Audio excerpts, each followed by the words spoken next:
good extension there. Hammer again on the play, but nice job by Nick. No one open downfield, tuck it and go, and I think you're starting to see him gain a little confidence in this second series, scanning the field and making his decisions. That was a good one there, 3rd and short. These are the money downs. Yep, 3rd and 2, my friend. Raiders, same formation. Couple receivers on the bottom. Move the back to the left side. Everything they could.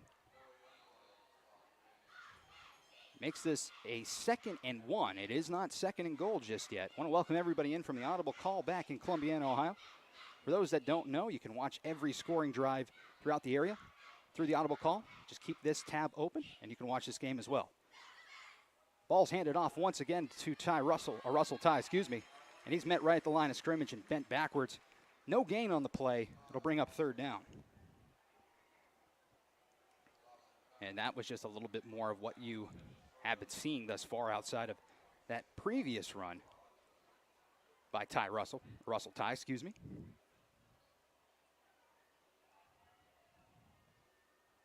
Two wide receivers each side for the Lions. And a tough 3rd and 3 here. Loss of 2 on that last play. He puts a man in motion. Gets a snap. Hands it off. Goes backwards. So he got some running room. And he's going to find a host of Girard Indians right around the original line of scrimmage. It actually is a loss on the play right at the 10-yard line. Settle them down. Get them re-fired up. Thomas. I think he felt that. Would have been an interesting one-on-one out there in the flat. Yes, it would. Thomas and Christie to see who wins that battle. Going towards the sideline, and it falls incomplete. And that'll be another turnover on downs for the Lions. 2nd and 10 at the Canfield 13. 5:43 to go here in the first. Hurst looks, fires to the corner of the end zone. It's got Gregory. He just cannot pull it in. Great coverage in the defensive backfield for Canfield. This is Kuka, man. Should have got some hops there. For Girard, the last 2 possessions resulting in touchdowns. And also, we're seeing Pearson making a name for himself early on in the season. Shotgun formation for Pearson. Fakes the handoff back to pass. Has a wide open receiver up to the 30-yard line, up to the 40. Still on his feet at the 50. And another big stiff arm going into the end zone from 90 yards.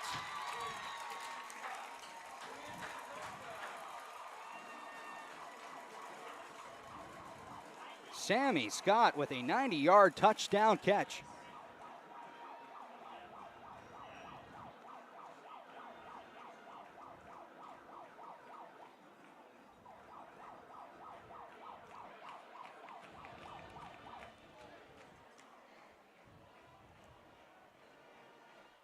Against the 6'7" Gregory. 3rd and 10. 3 wideouts far side. Gregory all alone on the near side. Inside handoff. Thomas gonna look to fire. Looks for Gregory. He's got his man. Touchdown Warriors. Thomas passed the back pass. Coach was there, but he started to come up as he should, and has a run there, but. It's been a big part of the Beaver local offense the past few years, the quarterback run game.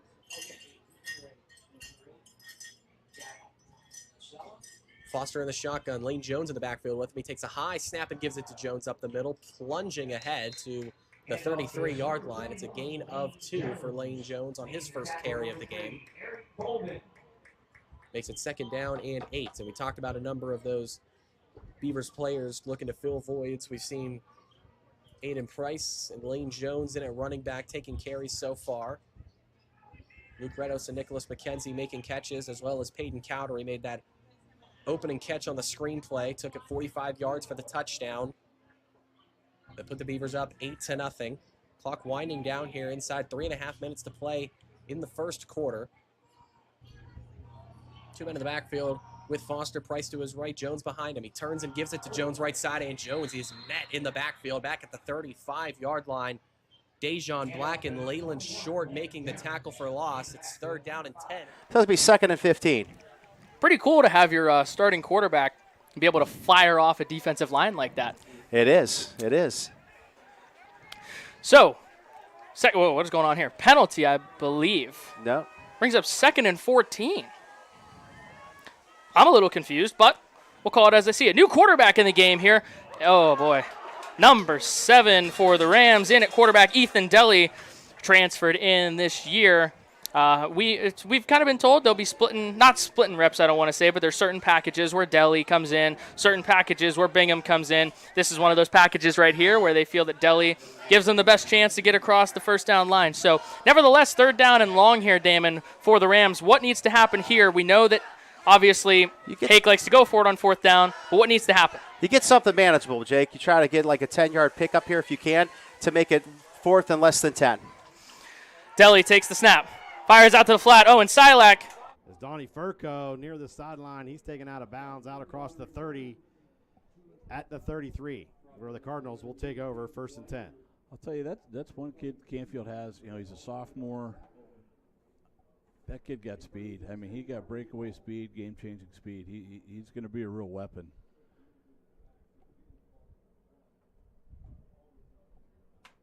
So the Cardinals looking to get something going here on offense to match this West Branch offense attack. 5:20 to go in the first.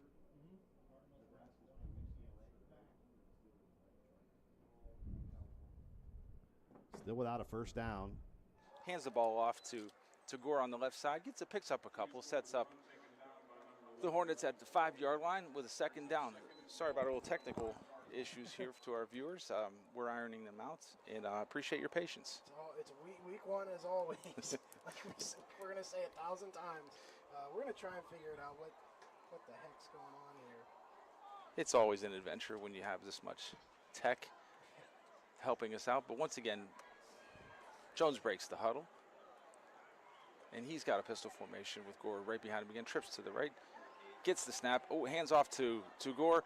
Bounces it up off the middle and off to the left side, and it looks like he just rumbles into the corner for the touchdown. So then now from there gets on the board first.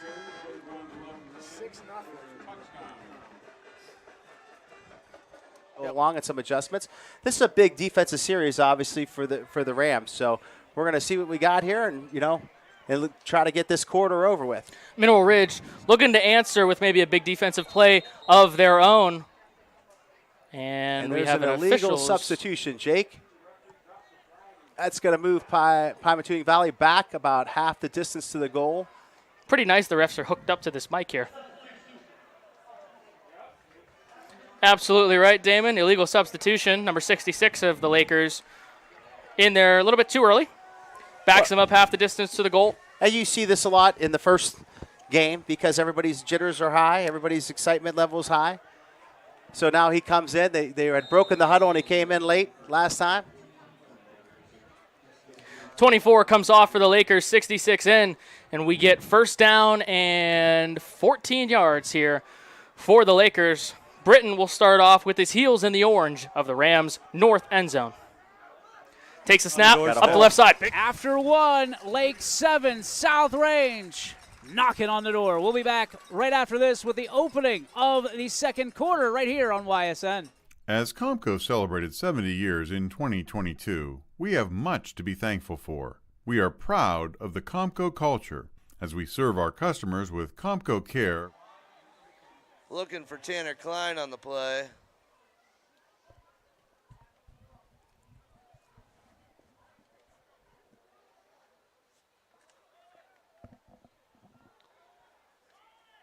And it'll be 2nd and 10 from the 45-yard line. We have a minute left in this first quarter, folks.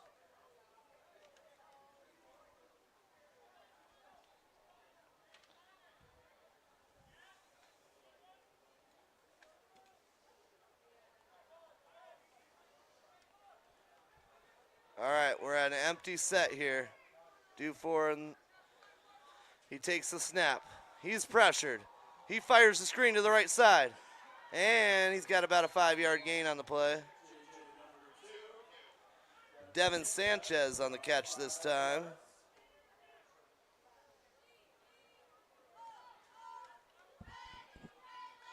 And that's going to bring up 3rd down and 6.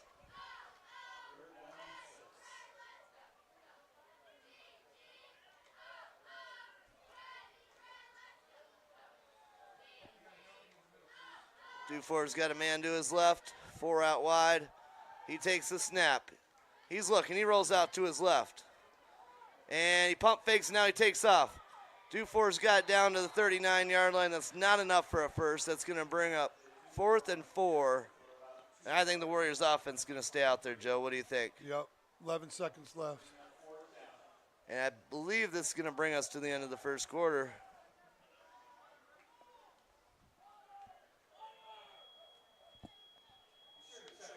And that's the end of the first quarter. Garfield 7, Edgewood 7, and we will be right back. Are your windows letting in more than just the view? 10 here for the Eagles. They want to strike back here, notch that up, or even get on that get that point ahead. Points are so huge in high school football. You get that 1-point lead, and it could affect the game in so many ways. Okay, so Miller breaks the huddle. He's once again in the shotgun. He's got 3 receivers to the left, 2 to the right. Takes the snap. Ooh. Another errant snap goes over his head, but he's able to recover it, falls down. Looks like the ball's going to be spotted at about the 6-yard line. Just another unfortunate miscue for Valley Christian at this point of the game. Now they're really backed up behind the sticks, Chris. It sucks. High snap. You got to try and corral that, but very heads-up play by the quarterback, just falling on it. Making sure he gets it. He tries to pick up the ball, misses it. Malvern could have gotten the turnover there. You're set up here, 3rd and 24. You guys got to try and get some yards back. You don't go for it all. It could really, you could throw a pick. Many things could happen. Get some yardage here. Get this into the end zone, a loss of a yard. So here we go. 2nd down and goal for the Burgundy and Gold. This is where that size comes in for Lake.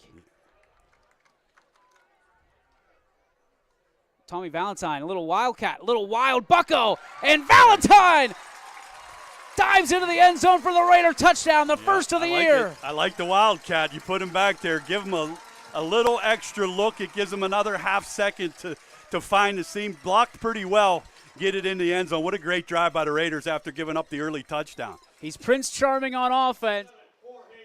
I'll tell you what, North had the momentum early on, but great job from playmakers making plays out here. Absolutely. Trying to shift the momentum. You talk about high pointing a ball right there. Here's Murphy again. Ball's in the air. He's got Ziggy. Did he make the catch?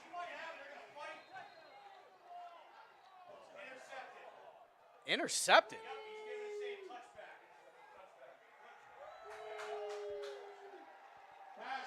Oh, ho, ho. Wow. They're going to call that an interception, Seth. And I'll tell you what, here's why that is surprising to me.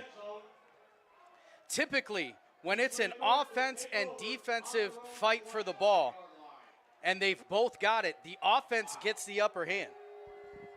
Then again, I'm up here talking about the game. I'm not wearing. We're going to come out for a measurement. Okay.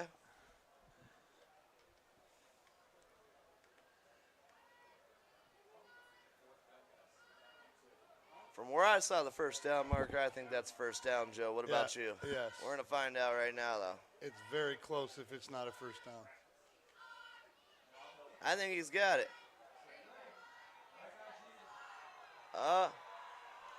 Inches short. Oh.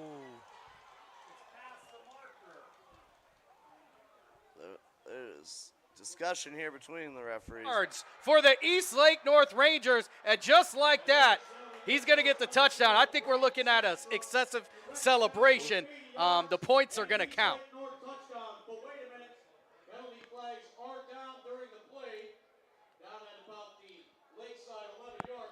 Holy smokes.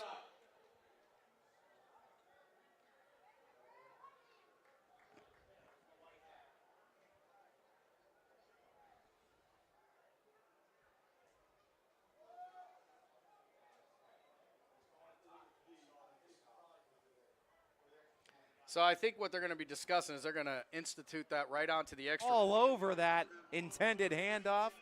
Gull, it's 2nd and 12. And another backwards play forced by the Knights defense. The biggest thing, though, the Knights have almost neutralized their plays that they've been able to force backwards on the defensive end with the penalties that they've suffered on the defensive side of the ball. 2nd down and 12 from the 29. Taking it. 5-step drop. Still backpedaling. There was Boff, and the ball picked off on the interception on the far side of the field. And that was number 6, Jaden Daniels, the junior, coming up with the INT.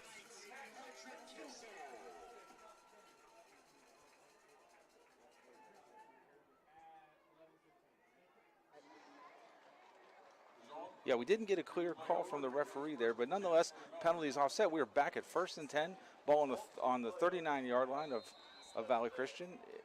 Once again, Jones is in the shotgun. Yeah. And it's a 15-yard personal foul.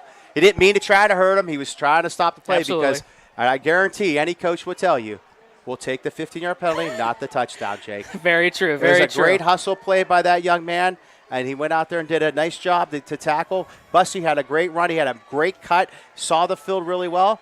A large pickup somewhere around 60 yards. Pretty impressive closing speed there from the Lakers secondary. Nevertheless, the biggest play of Mineral Ridge's early season, and we'll see if that's the spark that they need. After the penalty, we'll set them up 1st and goal, and we get the continuation sign. 1st and goal from the 6-yard line, and we have the newest formations that you'll see from the Rams.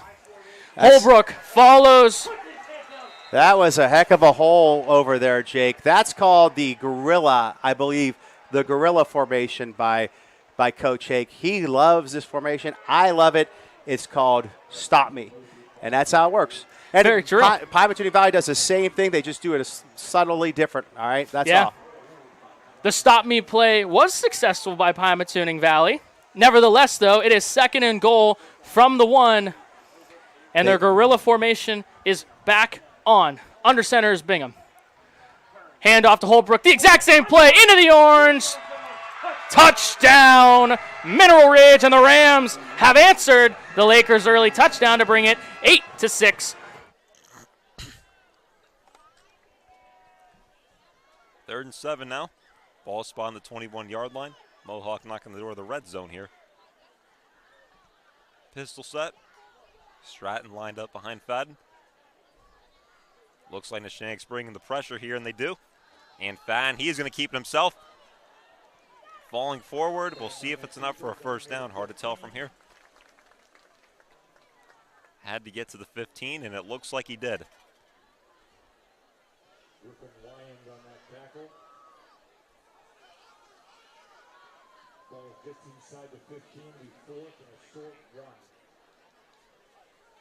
I think I'd measure that if I'm the chain gang, honestly.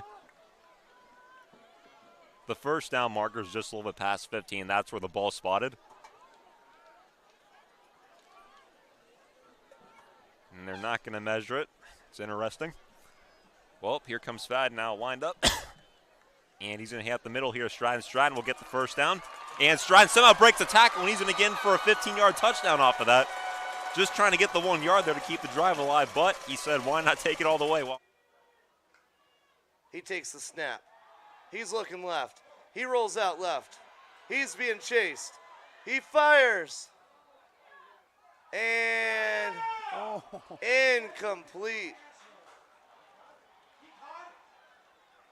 They're ruling it incomplete. That's going to be a turnover on downs for the Warriors. Garfield's ball. We'll be right back. Coca looks near side. Furco again out across the 10, down near that 6-yard line.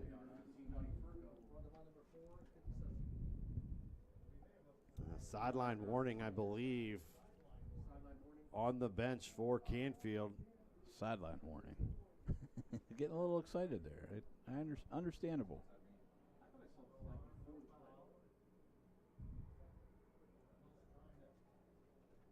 So that play results down inside the 10 to the 8. Gain of 7 for Canfield. 35 seconds left in the half. Let's see if Canfield can punch it in.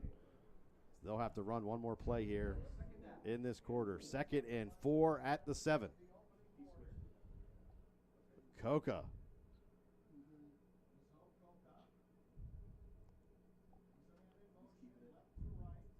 Jet sweep out across the sideline. That's Furco.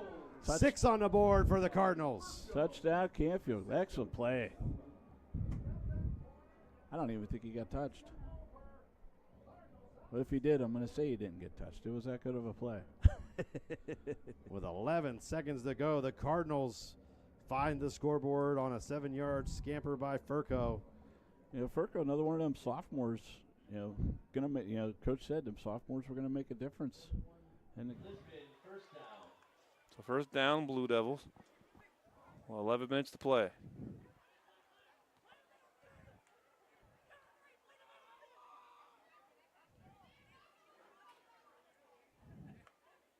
Here's the snap. Minor throws. This ball was intended for Zyler Mundy, but right through his hands. It'll be 2nd down and 10. That'll stay. 2nd and 10. 10:47 to play. Ball's on the 47-yard line. Week 1. Some more scores around the network tonight.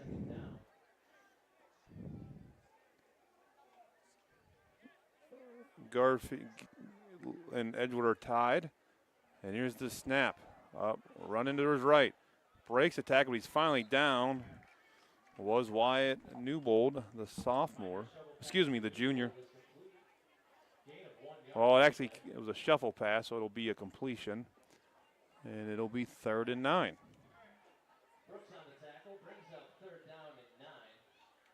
Third down and 9. More scores. Beaver Local leads East Cleveland Shaw 8-0. Not the right. And it's a pass to J.D. Okuma. It's going to be short of the first down. He picks up about,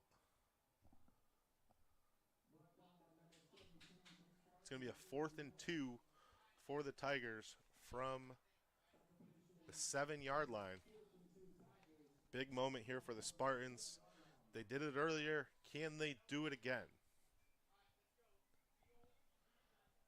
8:30 left on the clock here in the first quarter. Ball on the 7. And the Tigers come back out. Single back Kyle Nello in the backfield. 3 to the left. And Rob Herndon is all alone to his right. Fantone finds a receiver. It's number 13. Samuel Collins for the 7-yard touchdown. The Tigers take a 7-0 lead here in the second quarter as Dylan Fantone finds Samuel Collins for the 7-yard touchdown pass.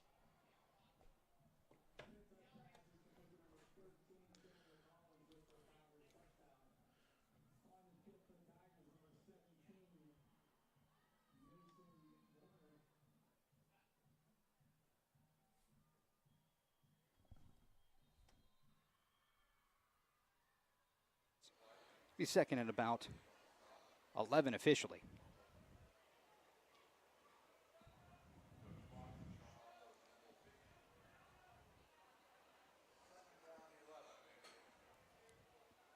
Under center again, going to run the same play, fakes it, going to roll to the left, trying to find an open man. Is he going to run with it? He will, pushing forward, and he'll go into the end zone from 12 yards out. A touchdown for Pearson.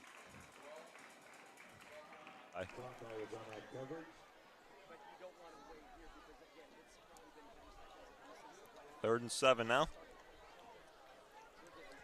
Ball spot here on the 34.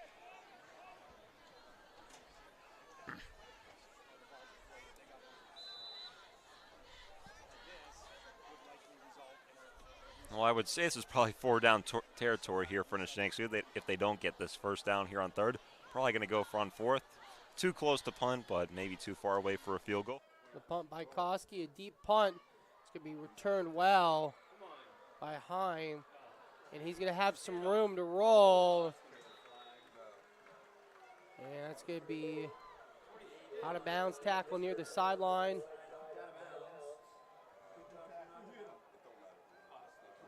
Gabe Hine.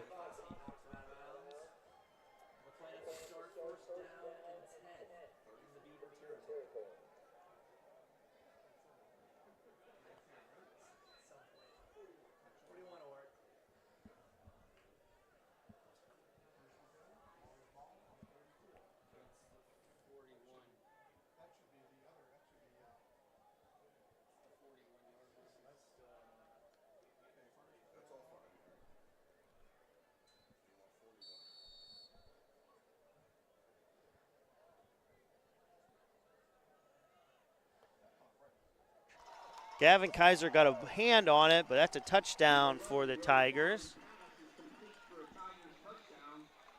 To Tanner Tucker. And before this point after attempt, we're going to go to a commercial. Toyota of Warren, trusted to get you into your dream ride since 1996. Mazzocchi on the shotgun. He's going to keep himself here on the read option. Fakes out a defender. Pushing across. He's going to get in for a touchdown. Staying on his feet. From 9 yards out, Ishanik retakes the lead now. 13-12 our score.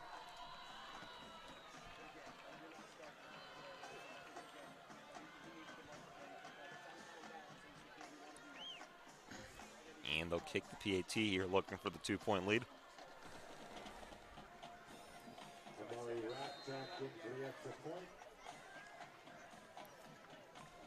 Amari Rapchak to kick the PAT.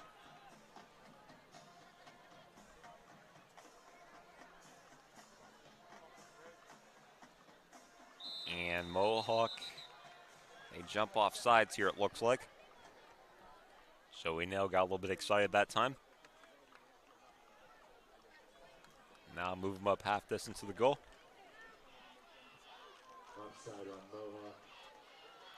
PAT team will stay out there, however.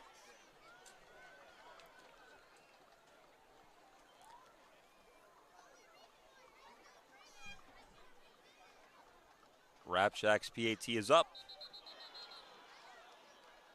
Line drives that one, gonna be a little bit short. That one's no good. But a nice third drive there for Nishank. 2nd and 3, so it's a gain of 7. Back into the hands of Harris as he runs into the heart of defense. Taken down by Tyree Anderson there. Harris, the ball carrier, once again, stopped short of the line to gain. And again, North right back to the run-heavy offense tonight. I'll tell you what, I think that just might be what they're doing. Yes. I'm going to have to look on there. I don't know if they got a quarterback listed.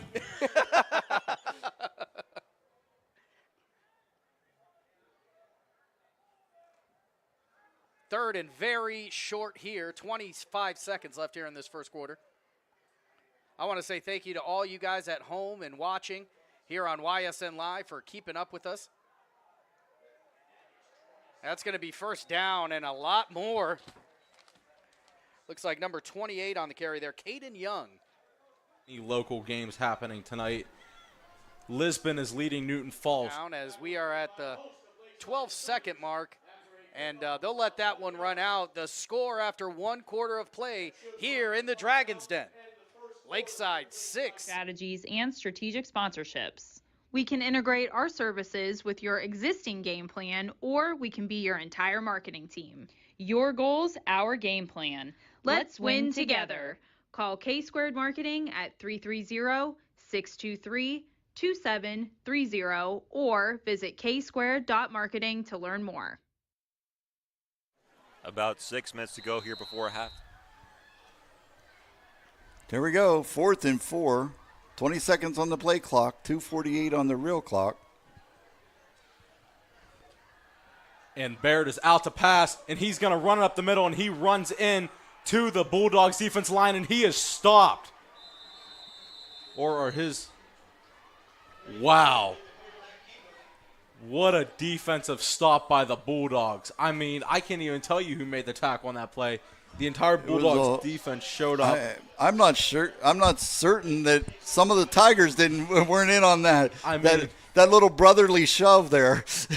I mean, it looked like it was a ding-dong ditch by the Bulldogs. Yes. And so they're at the No, We're looking at about the 8-yard line they're on, 1st and 10, with about 2:38 left to go in the first half. A long way to go. So we'll see what the Tigers defense can do here. Lakeview answered big on that last play, holding them to 4th and 4. And wow, what a game by the defense here. And that is an amazing stop by Coach DiGiulio's defense here for the Bulldogs. And yet again, 3 running backs, and it's Angle. He's going to the outside, and he's taken down by number 30. Cannon Kirkpatrick under center. He turns.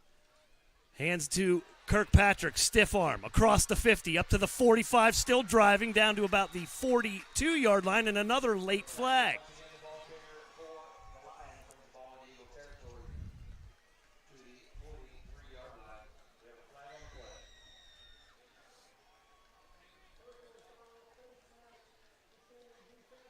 And a face mask on United of the personal foul variety. So 30 yards in penalties against the Eagles here on this drive. And Minerva's in United territory. Yeah, that Minerva fan base is starting to get up on their feet. You can start hearing them here in the booth, Derek. 1st and 10, ball marked on the 28. Cannon Kirkpatrick under center. Rolls to his right. He's looking. Throws across the middle and broken up. So just out of the reach of that free safety, number 1. Sidney Casto. Yes, Casto knocks that one away. That'll stop the clock with 5:21 left in the first half.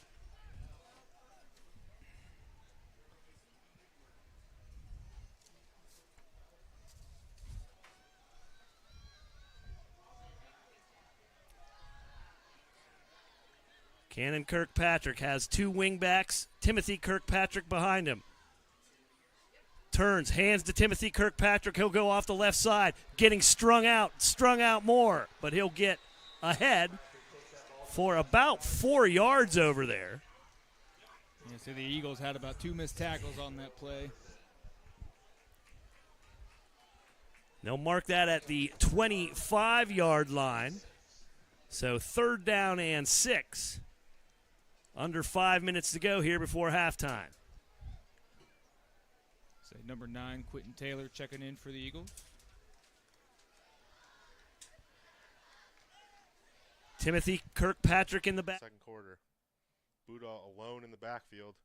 Battaglia comes in motion. Buda fakes the handoff, throws, and he finds number 15, Kelly Pavlik, for the 12-yard touchdown score. Touchdown, Spartans. 1:52 left in the second quarter, and the Spartans have tied it up at 6. All back here. Just under 5 minutes to go in the half. High end over end kick. Rolls inside the 10. It'll stop at the 9. And that's where the Eagles will take over with 4:45 left to go in the quarter. 12-7. Eagles looking to punch one in before halftime. YSN Live, we'll be right back with you. What I appreciate about Greenwood Chevrolet, they really seem to demonstrate their On his own, let's hope he's all right. Had great coverage there on Fennel in that last play. But a great throw from Bobby Fad nonetheless. Looks like he dropped that one in the bucket still. But it's going to be 2nd and 10 now. Pistol set here for the Warriors. Stratton in the backfield. Fad going to throw again here. Rolling out to his left. And he is going to fire this one on the sideline. That was to be caught by Joey Nail. And Nail got the first down there, it looks like.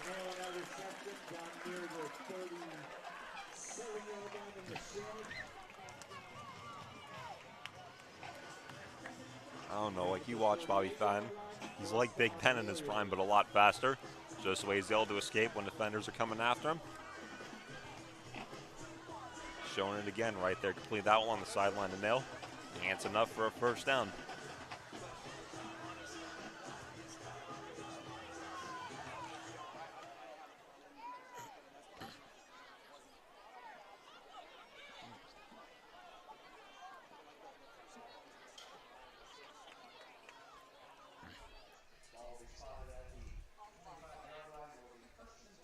So that'll bring it all the way up to the 25, 3:37 to go. 1st and 10 United, up 21-0. Three backs again. Brown will hand it off, this time straight up the middle again, and that is number 21, Rohan Kelly, the 5'9 junior. And they mark that as a first down, 10 yards for him.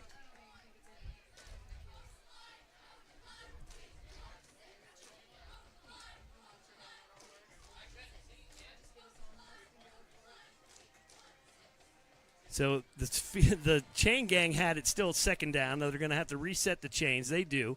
Brown, and that is a false start there. It's like they got Rohan Kelly for jumping. He's a little fired up after that 10-yard run. Oh, yeah. Give it to me again. So back them up 5 to the 20, 1st and 15. Troy able to jump on it. That'll be a loss of 2, bringing up second down in about 12.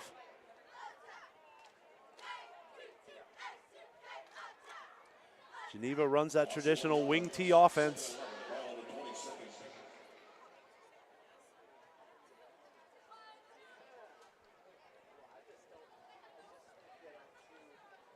As I said before, that line is a weapon in itself. And Stratton takes a big hit right there in the backfield, stays on his feet, but doesn't stay out much longer there. That was Griffin Wine on the tackle.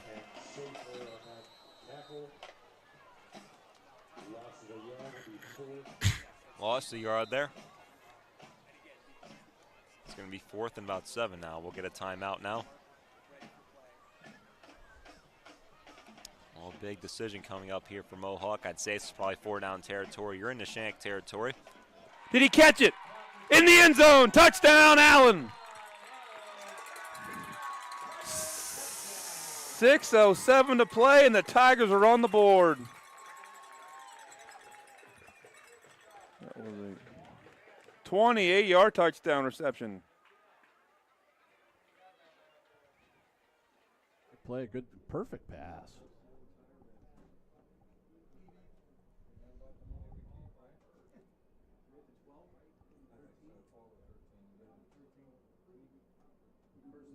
$35 yards on the reception down to the Cardinals' 12-yard line. Hurst changing up the cadence here, and a timeout by this Warriors sideline with 8:17 to go until halftime. We'll take the timeout with them back to Canfield after this. It's storm season. I think we're under the gun for some heavy storms.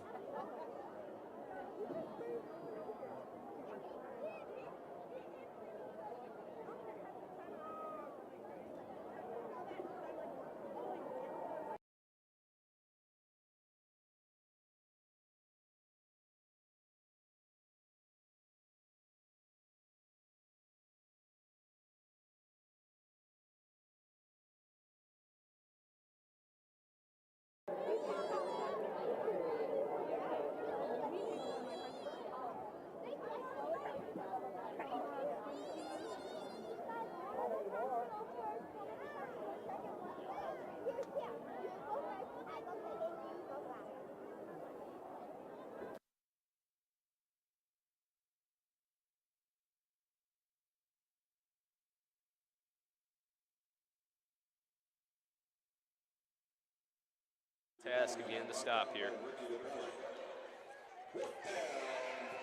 Minute 20 left on the clock.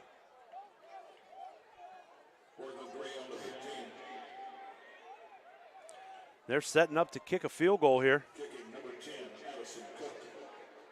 Addison, Cook trying to extend that lead.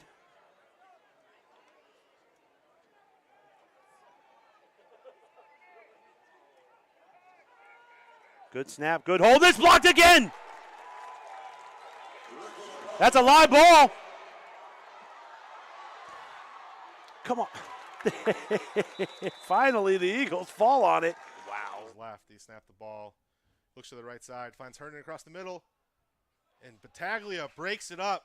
Great play there by the senior defensive back and took it right out of Herndon's hand there as Herndon worked to the inside of his route.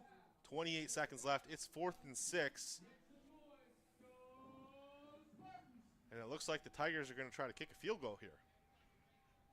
Try to take a lead heading into halftime. Great play there, as you can see by Battaglia. Broke up the play, took it right out of Herndon's hands.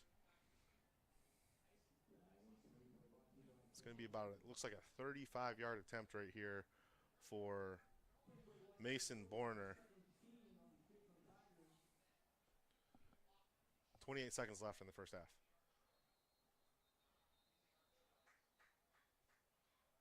Tigers call their final timeout of the half.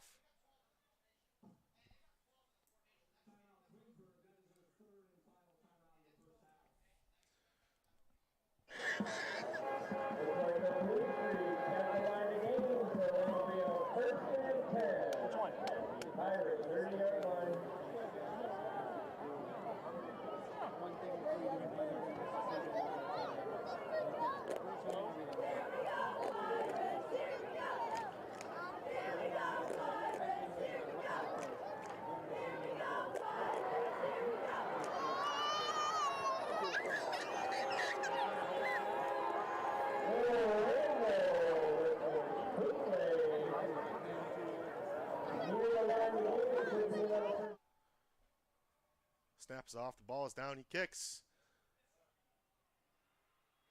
It is good from 35 yards. And the Tigers take a 9-7 lead with 23 seconds left in the first half.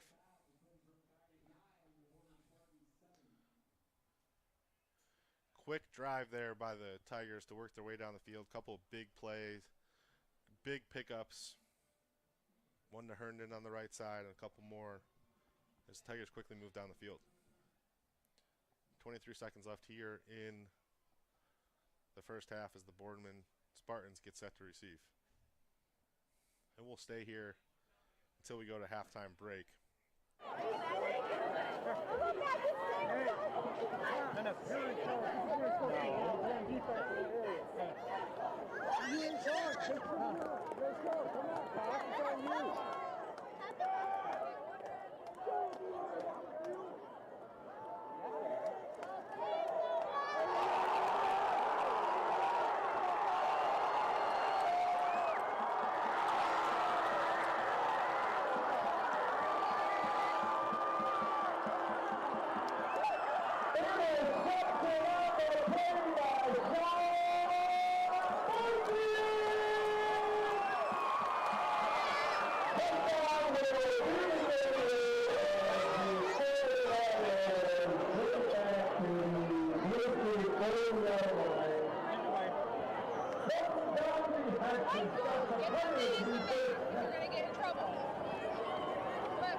Set him up.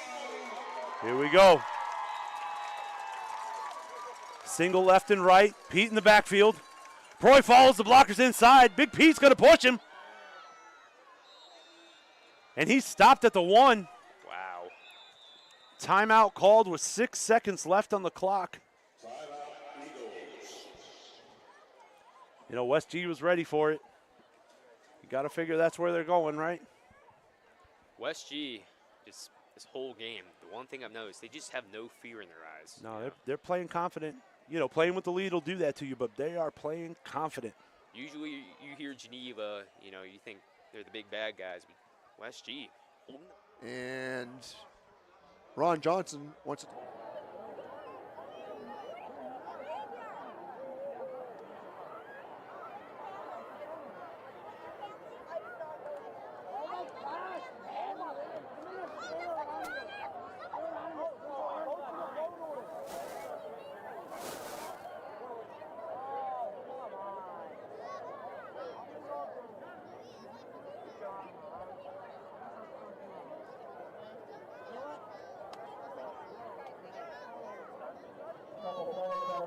To the 30, and he's got room. Out across the 50, look out here. He's going to go. Touchdown. That's Sammy Hout. That's Sammy Hout. Sammy Hoot for the 90 yards on the kickoff return. What a run. I'll tell you, once he got past that initial group of guys, he was gone. Showed good speed. That's another one of them sophomores. I think the sophomores are making a difference in this team this year. Go ahead, Sammy. You don't know who to give the ball back to. Take it home, buddy. It's your first one on a Friday night. Take it home. Big play to answer that West Branch score. Really something that this Canfield team needed, a spark right there. Absolutely. To bring them back within 3 as they line up for the point after. Yeah, I say excellent job with the camera work. I guarantee you I'd have totally missed that. Goodrich lines up. Snap is back. And another big one up over the top, so right back in scoring position. Another big pass play. And that's been the story of this first half. Big plays by this Lake offense and special teams has got them back in business. And for the last few years, You probably have not seen a lot of this. well, South Range has been kind of susceptible to a pass, and a long pass at that. And the Blue Streaks certainly have showing it off executed tonight. against that for sure. And, you know, you go back and watch a lot of film from last year's teams and the defenses, and that's where they're definitely attacking. Short takes a snap. Oh, on the reverse, it's to George trying for the sideline, cuts back in, and he's upended at the 5-yard line. Pretty good play by Valentine there to stop that from getting in the end zone. So they'll let the clock run. They have all kinds of time, and they're down inside the 10 down at the 7-yard line. So a big stop is needed here for the Raiders. 6-yard gain on that reverse. You talked about the kicker being nicked up on a defensive series, so we'll see if that comes into play here. To George back. 2 quarterbacks back there. No, I take that back. They go handoff to the up back, Yeah, there's and a flag there. You're going to get some holding on Lake, which is a big break for the Raiders. he's 78. My goodness. He just Michael Ord somebody. Yeah, 52 they get for the hold. Gavin Constantine. You don't like to hear your number by that official on Mike, but he gets called for the hold. That's a big break for the Raiders. That'll back them up 10 yards. It's days like this, I'm so glad that the referees didn't have microphones on our day. Are you kidding me? Holding number 73. Yeah, Oh, boy. That would not be good. That's when you lose dinner. Your parents hear that number over the loudspeaker. Mom cheers and dad is grumpy. We don't want to hear it. Blue Streaks break the huddle. To George back in the backfield again. You have to believe they attacked the ball in the air, try to get some one-on-one coverage. To George is the option quarterback, certainly. Fires, goes towards the left side of the end zone, Yeah, comes up pretty good incomplete. coverage there. Good job by the Raider defense.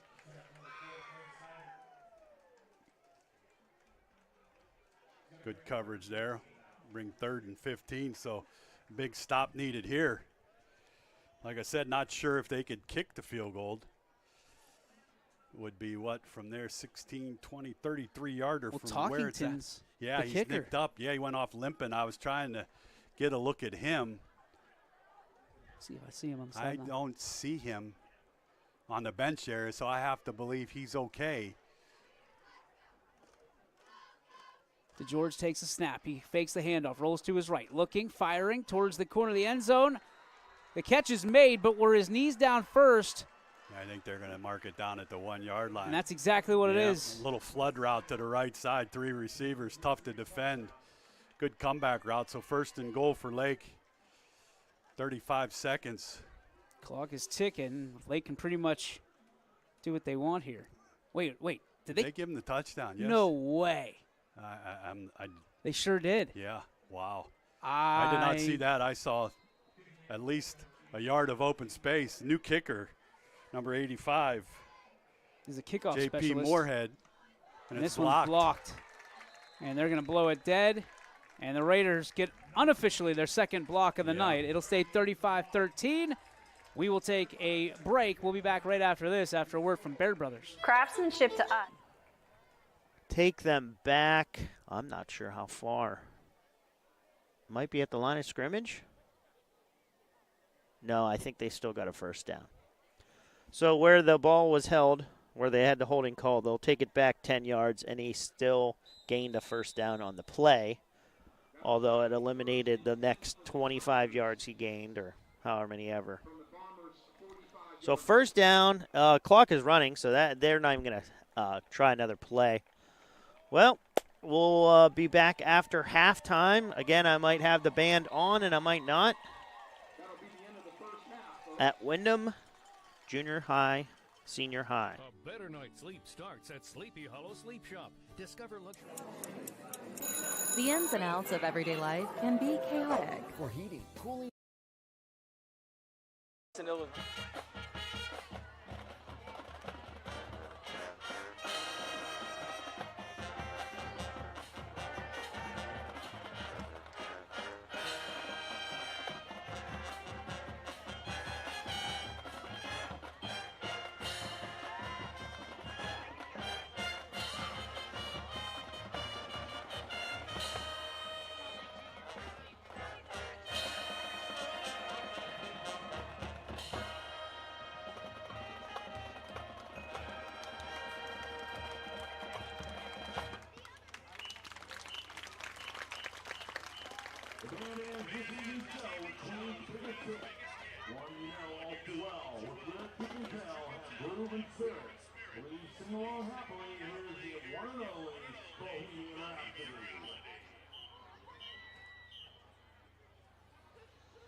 Coca. Good discipline here by this Canfield offense. It's different play calling when you have a 1st and 5. We talked about it earlier, staying ahead of the stick, staying on schedule opens up this playbook, a lot more opportunities for this offense. So far, I mean, you know, we started out a little slow and this and that, but I'm liking the Mike Snyder offense. Trying out some different things, kind of finding the identity of the team. Coca keeps it himself, squirts his way down to about the 8.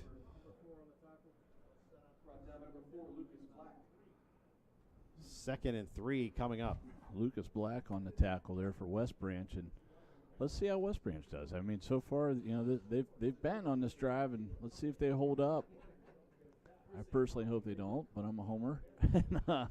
But like you said, I mean, they got a lot of beef over there. They got a lot of talented players. I mean, they're an excellent squad. Coca with split backs. The give. It's like Panunzio. Panunzio cuts it up across the 3, down near that goal line as he's brought down at the 2. 1st and goal coming up. Canfield in a hurry-up offense. Little tempo, quickly to the line. Panunzio one more time. Touchdown. He's in for 6.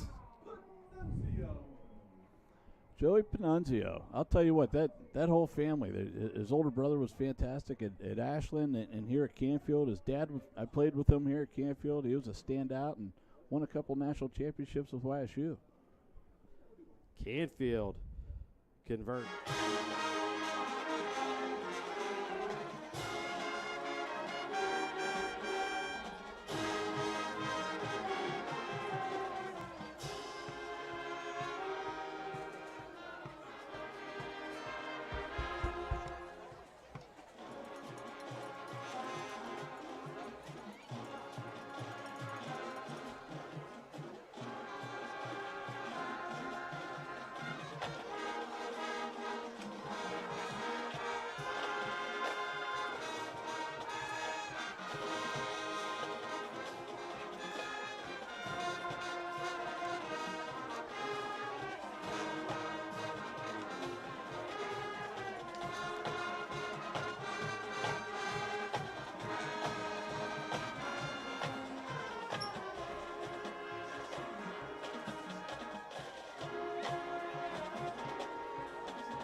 Ladies and gentlemen, let's hear it for the Nate Booster Marching Band.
Under the direction of Roger Lewis, Sarah Comsa, Nikki Dispenza, and Jim Richley, we now present the 2025 edition of the South Range Raider Marching Band.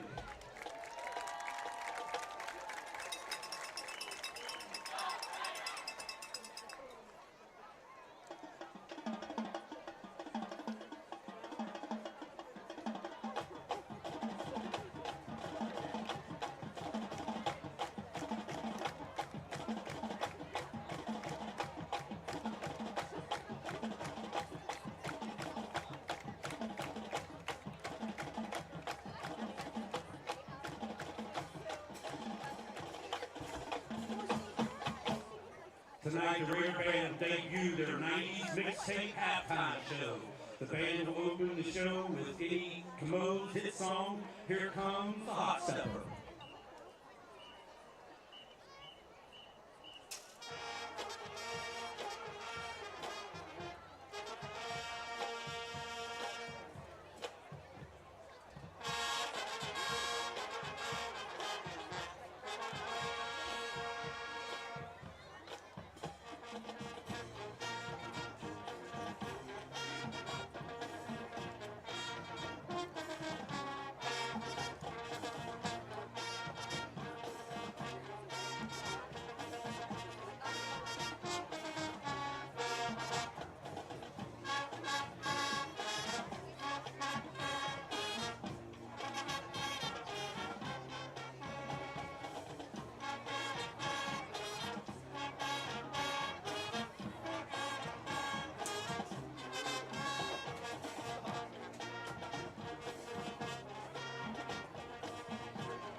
Next, the Raider Band features a flag line to the infectious groove and melody of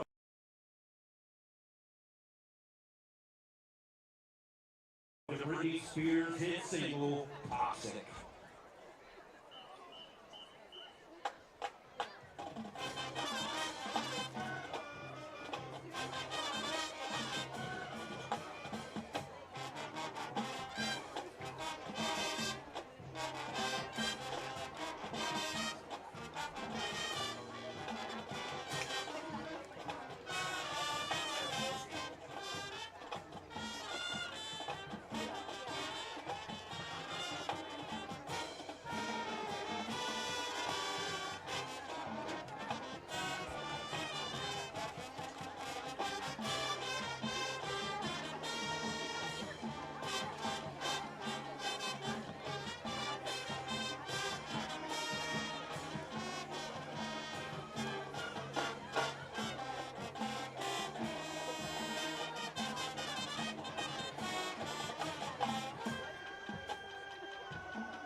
The band thanks you for being such a sick audience. We close out the performance tonight with Belle Biv DeVoe's Poison.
Ladies and gentlemen, the South Range Raider Marching Band. Give them a hand.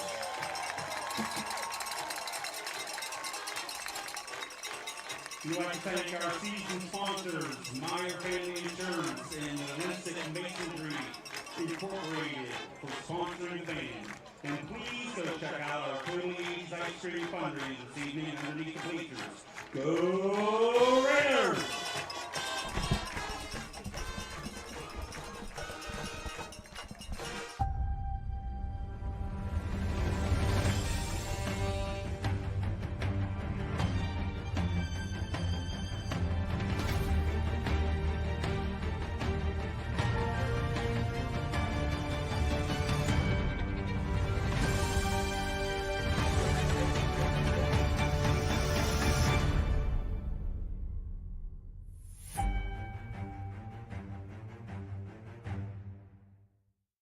What I appreciate about Greenwood Chevrolet, they really seem to demonstrate their willingness to go the extra mile. The greeting was so friendly and made us feel comfortable, like we came to the right place. Our salesman was Joe Kovacic, and he seemed very friendly and was a good listener and just seemed to really pay close attention to what we were looking for. Greenwood Chevrolet truly went the extra mile for us. You might get 15 minutes to yourself every day. Would you rather spend it in your old, outdated shower or in a new, beautiful, low-maintenance shower? At Home Team and Window Depot, we turn your dreams into reality without the hassle. It's almost like a punt. Coach Ignazio is going to call a timeout and talk it over with his defense, get them a team to go until halftime. Back after this. Hi, this is Zell Bush. Hi, this is Tom Flynn. Hi, this is Steve Bracetto. Hi, this is Ryan Miller. Hi, this is Rich Sakui from WRS Wealth Advisors. With our combined 80 years of experience, WRS Wealth Advisors are the area's premier wealth. On the near sideline, as they tend to him, we are going to take a quick break and hope this young man is okay. Toyota of Warren, trusted to get you into your dream ride since 1996, and winner of car.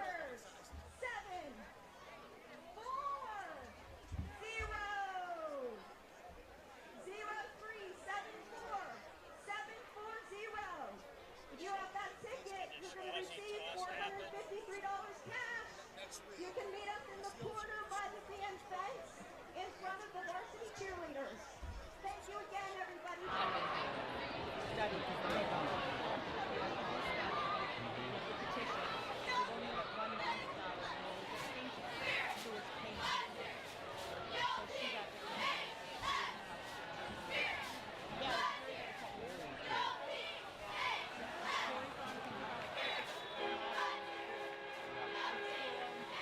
Will Randall's pass complete to Patrick Clark as he's dragged down by Carter Crowfoot, but unable to retrieve first down.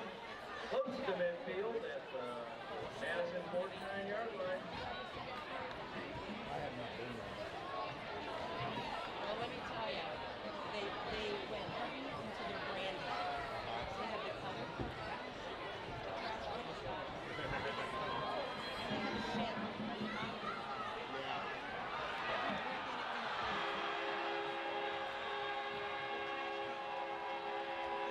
James Poe around the left side, narrowly escaping Trent Taylor's grasp as he scampered for a Blue Street first down, eventually tackled by Carter Crowfoot.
Steckenmeyer.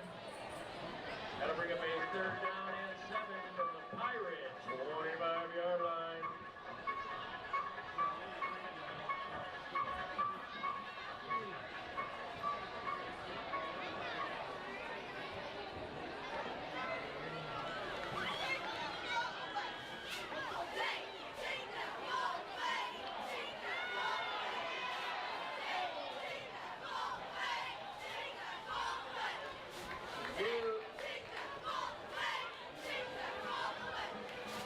Pass, and it is deflected by number 4, Hayden Newton.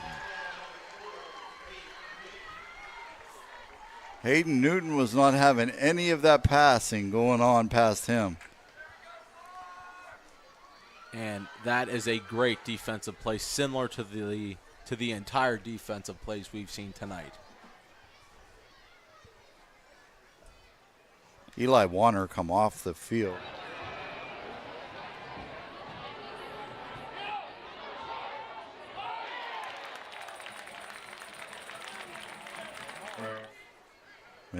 Tigers going for it. 4th and 10 from the 20. You see Weimer in motion, and there's a flag on the play looking like it is on the Tigers.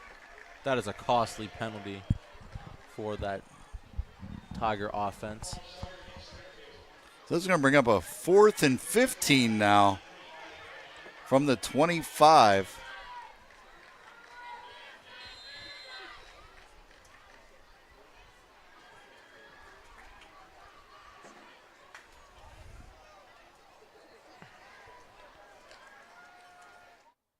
Handle off to the right.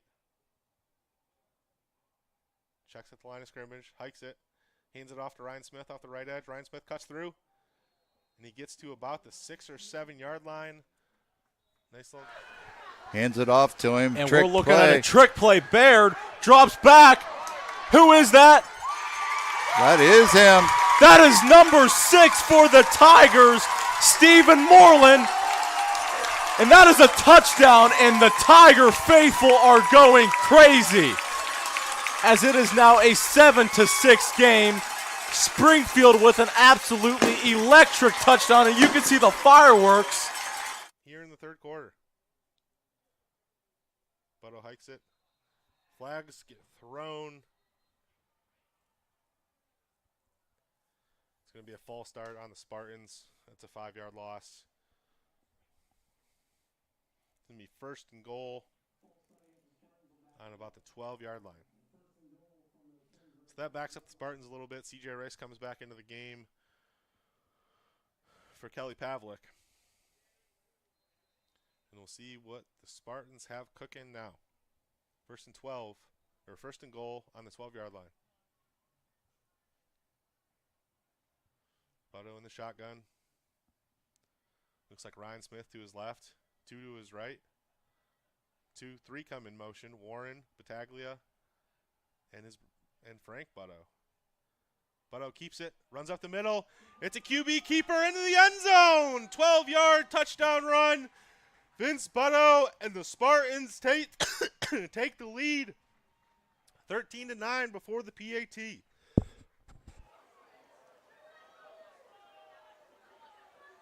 All right. Edgewood comes out in the shotgun. Dufour's got a man on each side of him, 2 on the top of the screen, 2 to the bottom. Dufour keeps it himself. He's got room. He's going up to the 30-yard line. First down, Warriors. Good run. And what an explosive run there by Dufour. Just like we said at half. He has a couple more explosive runs.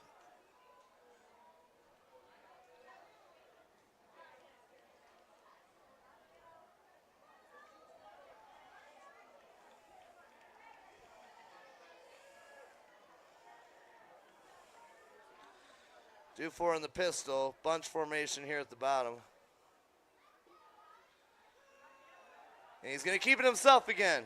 He's up to the 20. Another good run by J.J. Dufour.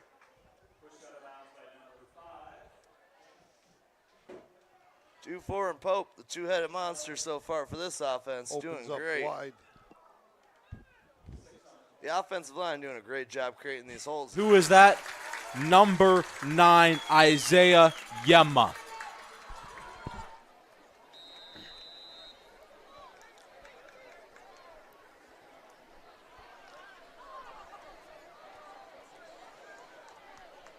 First and 10 here, ball spot 14. Bobby Fadden here in the shotgun. Had 2 touchdowns in the first half, 1 passing, 1 rushing. Joey Nail coming in motion. Here's a handoff to Cass Stratton, and he is going to be met by a gang of Lancers there in the backfield. Probably lost yardage. Stratton also had 2 touchdowns in the first half, 1 rushing, 1 receiving, including that big 47-yarder right before.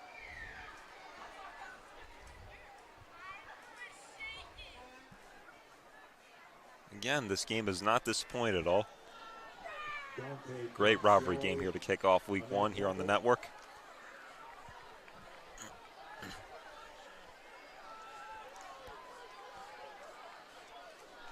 So 2nd and 12 now, ball spotted on the 12.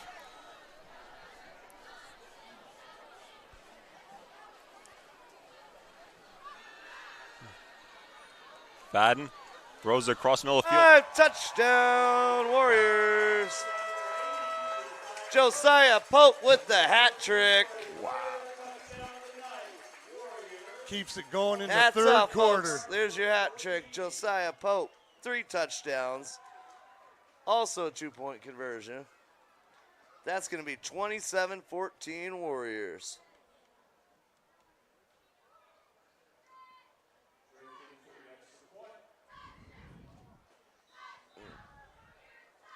More of it.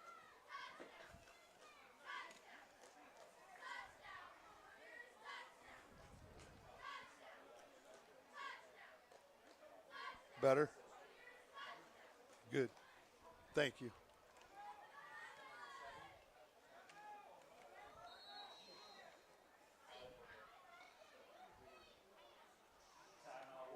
Timeout. Little confusion there before that extra point attempt. 27-14. We'll be right back after this timeout. Running, I Yep. mean, But they ended up in the same location, and Right. Pazel almost had a shot at it. He snuck away from Johnson, and he got behind everybody there. Ball hit him in the hands. Just couldn't hang on. might have been surprised he was open. Yeah, that's true. 2nd and 10 for the Rockets from their own 35-yard line. Snap to Wilrich, straight back, looking, going downfield. Nope, pulls it down. He's going to run. And he gets over the 40 and out of bounds around the 45-yard line. Chased out there by a number of Clippers. Lucas Barber leading the way. Braden Clancy there as well. I think he was about a yard, maybe a yard and a half short. Yeah, it'll be at 3rd and about 1. Tush push. For the Rockets, yeah.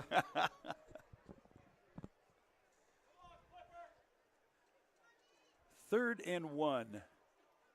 Tie ball game, 14 apiece here, 3rd quarter from Columbiana. 8:33 to go in quarter number 3. Ricky Wilrich, the junior, brings him up. Snap, ball's handed off, and well, I'll tell you what, close. I don't know if he got it. This side official gave him a nice spot. And Nordquist and Clancy in on the tackle. The ball carrier was Kaser. Ball carrier was Anthony Kaser. And they give him it right there. Yep. He got the. I'll tell you what.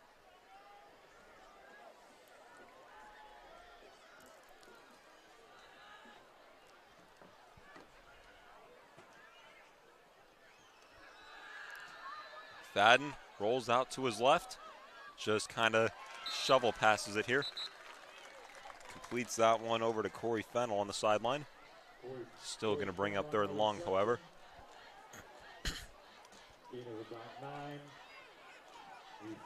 It's going to be 3rd and 11 now. Ball spot 33.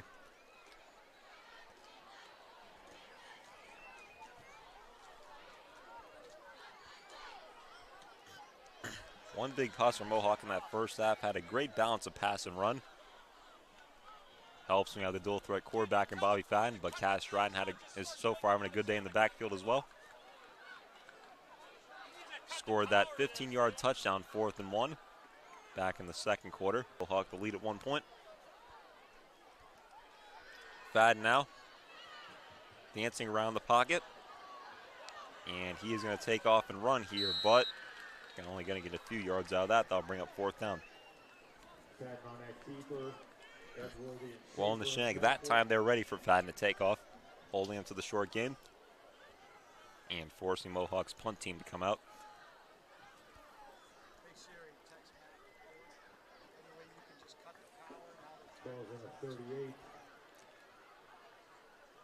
And hold on a second here. Fadden's still out there on the field. Oh, he's also a punter. Bobby Fadden pretty much doing everything out there. He's a return man, he's a punter, quarterback, and he plays DB. Again, one of the best athletes you'll find here on the network. And this ball takes a bounce, still rolling. Stops at about 36, maybe the 37-yard line. So now we'll see the Lancers offense come out here for the first time in the second half. Definitely some positives in that first half. They scored the 2 touchdowns. You had the rushing touchdown from Gino Mazzacchio.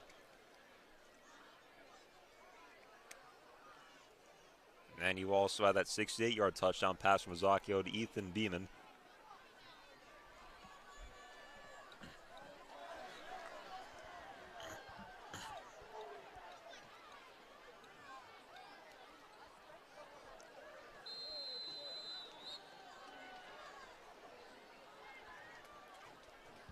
Mazzacchio is going to hand it off here. And the ball comes out here, and Mohawk falls on it, and the Warriors get the ball back. I think that was Joey Nail falling on that one. And here comes the Warriors offense right back out in the field. Great field position here. They're going to start off on the Shanks 40-yard line. That Warriors defense coming up big once again here, giving the offense the ball back.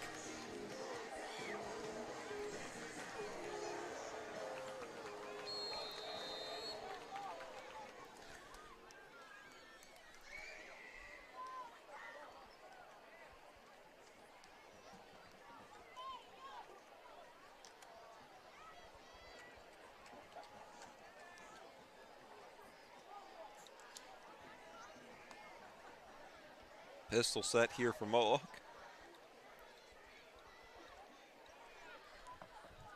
Fadden going to roll out now, play action. Running to his left, now back to his right, turns around, now back to his left. Fadden just has to force that one away. Which he isn't getting the cleanest snaps coming back there. They're coming back low, and he's handling these, like a quarterback should. Like he should, yeah. And, he's got the experience. Right. He's feeling, that's a lot going on back there as a quarterback. Yeah. Last thing you want to do is be leaning down to pick something up. Yep. As a sophomore last year, Ricky started all 12 games for the Rockets as they made a playoff run. Oh. There's the handoff to Huff up over the right side in the A-gap and brought down after a gain of about 3. He must have heard me. See that snap right in his chest. Yeah. I'm just helping out here, Coach. That's all I'm doing, helping out. Yeah, right You're a between them. giver, Michael. That's You're all a giver. I am. Yeah. Stop for the clip. Braden Clancy. Okay, let's see. Looks like Huff is leaving the game. He has his helmet off, walking off with the coach. Might have gotten shaken up on that play. I think he got some, or maybe there's some stuff in his. I mean, that ground out there is rock hard. Okay, Ricky Wilrich brings him up. He's got Josh Pazel wide left, guarded by Johnson. Now he's looking left. He fires. The ball is Did caught. he catch that? No, incomplete. Wow. Intended for Pazel.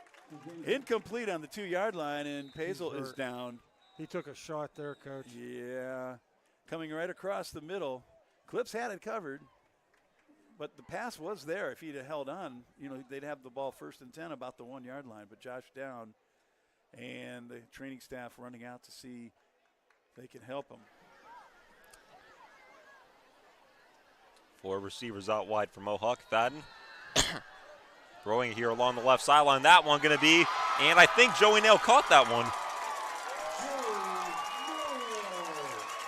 And yep, he held on to that one. Mawson, the defender right there. And that's going to be a first down.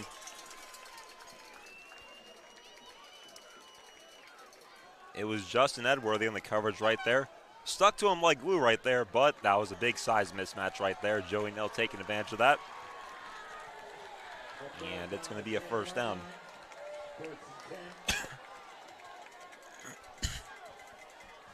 Another contender for play of the week. Handoff now Stratton, and Stratton fights forward for a few yards. And takes to the 8-yard line now.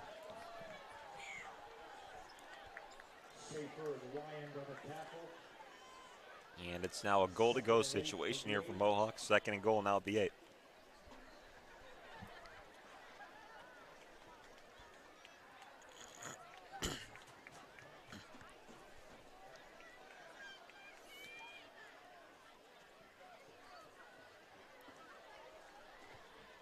Fadden now in the shotgun.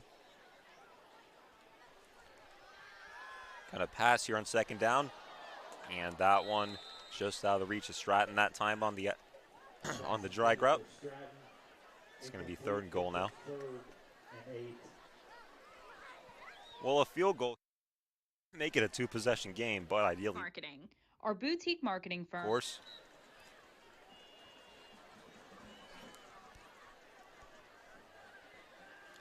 This is definitely in Andrew Lloyd's range if they need him.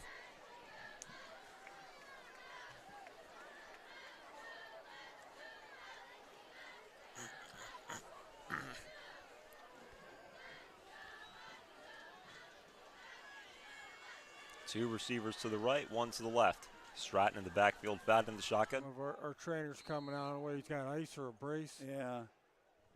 So the Rockets now, without Pazel, ready to go for it on 4th and 4. There's the snap to Wilrich. He's looking right, now left. Now he's scrambling around. He's looking for somebody open. And let's see, the ball is... And we'll see what Mohawk wants to do here. Andrew Lloyd's out in the field. And looks like they're going to go for 3 here.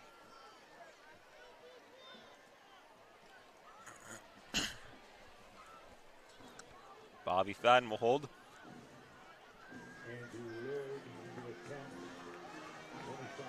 Going to try and get 3 points here off of Andrew Lloyd's left toe.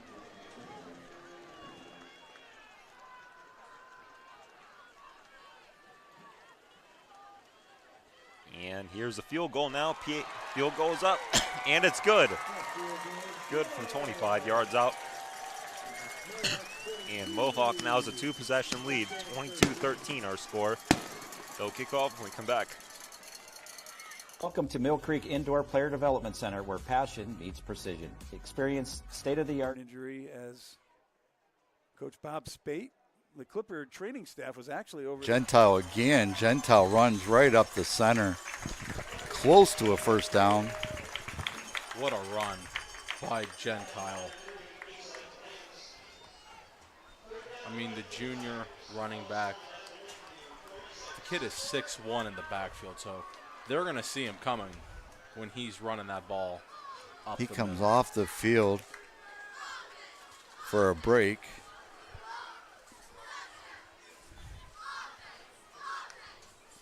Baird in the shotgun. Caldwell to his right. 2 receivers to the top of the screen. Hands it off to Caldwell. And he stiff arms one, and he is taken down by. 2nd and goal from about the 4-yard line, I guess, is where the ball is spotted. Ricky Wilrich with Anthony Kaser behind him. The snap. Kaser with the ball. That's not Kaser. That is Huff, and Huff takes it in the end zone for a Lowellville touchdown. Uncle Mo switching to the Louisville sideline. Yes, it is.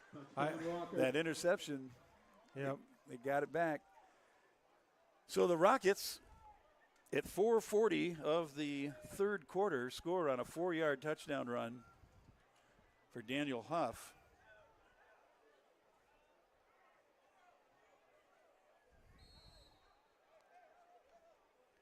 And Nick LaRosa will come on. Well, let's see. No, I think they're going to go. Wow, I mean, just. Just using the legs. Caldwell. I think he needs a drink, so he comes off the field, and Marco Gentile goes back into it for him. And Larry, I got a feeling that Coach Lopek's going to go with the idea of just keep running it down the Bulldogs, run it right through the middle, and hopefully it works to get his team into the end zone to take that lead tonight for the first time. They've already taken 3 minutes off the clock here as we're closing in on the 9-minute mark. Mo switching to the Louisville sideline. Yes, it is. That interception. Yep. They got it back. So the Rockets, at 4:40 of the third quarter, score on a 4-yard touchdown run for Daniel Huff.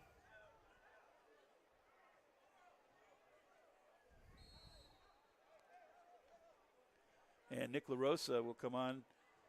Well, let's see. No, I think they're going to go for it, Coach. They are. They are. Yep. Going for the 2-point conversion. Any guesses where they're going to attack? I think I do. I'm not saying anything. It's going to be a direct snap. That Will try to get it over the middle. Was that Wilrich, though? Point after touchdown. No. Good. I think Wilrich was in the slot to the right. Wow. Wow. Little razzle-dazzle trickery there. At any rate, it did not work for the Rockets. But they do have the lead. It's 20-14, Louisville on top. As we Beeman had a step there on Fallon, but just couldn't reel that one in. And that's going to bring up 4th down.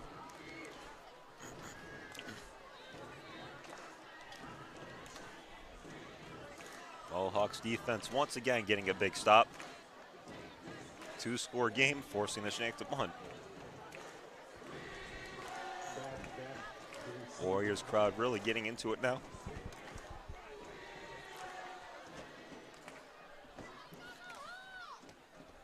And a bad snap.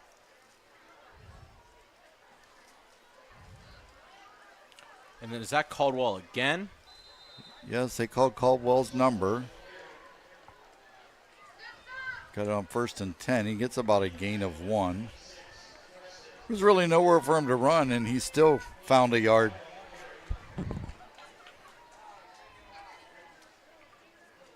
Sure, the coach won't be upset if they runs the clock all the way down and then they still get in the end zone. Or even put that ball right through the uprights, as, that would be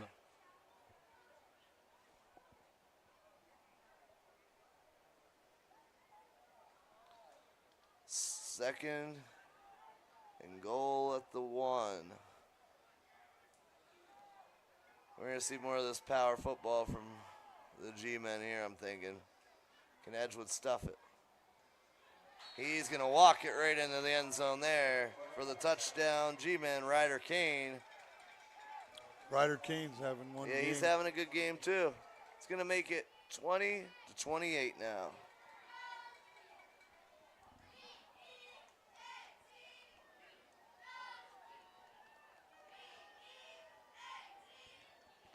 Been a good high-scoring game so far. He is being chased down by Bulldogs, and Baird goes on the run, and he is stopped. Just short. Wow, what a recovery by the Bulldogs defense. You saw number 4. Number 4 for the Bulldogs was in the backfield, Hayden Newton. Yeah, it was a nice block by him to let his young running back get out there on the end. It looks to be a 4th and 4 situation, and they might be bringing the kick team in and going for the lead. And they're bringing the freshman Grady Page out. I can tell you, if Page hits this kick, it will be a game the freshman will never forget that he opens up his career with. And here we are, ladies and gentlemen. And our camera's not backwards. He is left-footed kicker. And you could hear the stadium is going crazy for Page. Page lines up the kick. Oh, and it's muffed. And he is taken down by the Bulldogs. Wow. Oh, my goodness, ladies and gentlemen. 6:05 remaining, 7-7's the score. And the Bulldogs made a huge play when their backs were against the wall. The momentum was going against them. They took it and they grabbed it and they.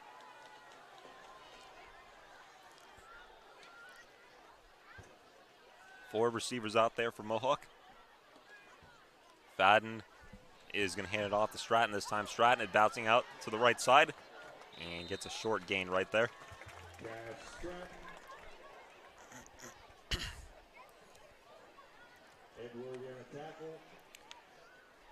Got about 2 yards there, so it'll be 2nd and 8. Gain of about 2. Down to the 12.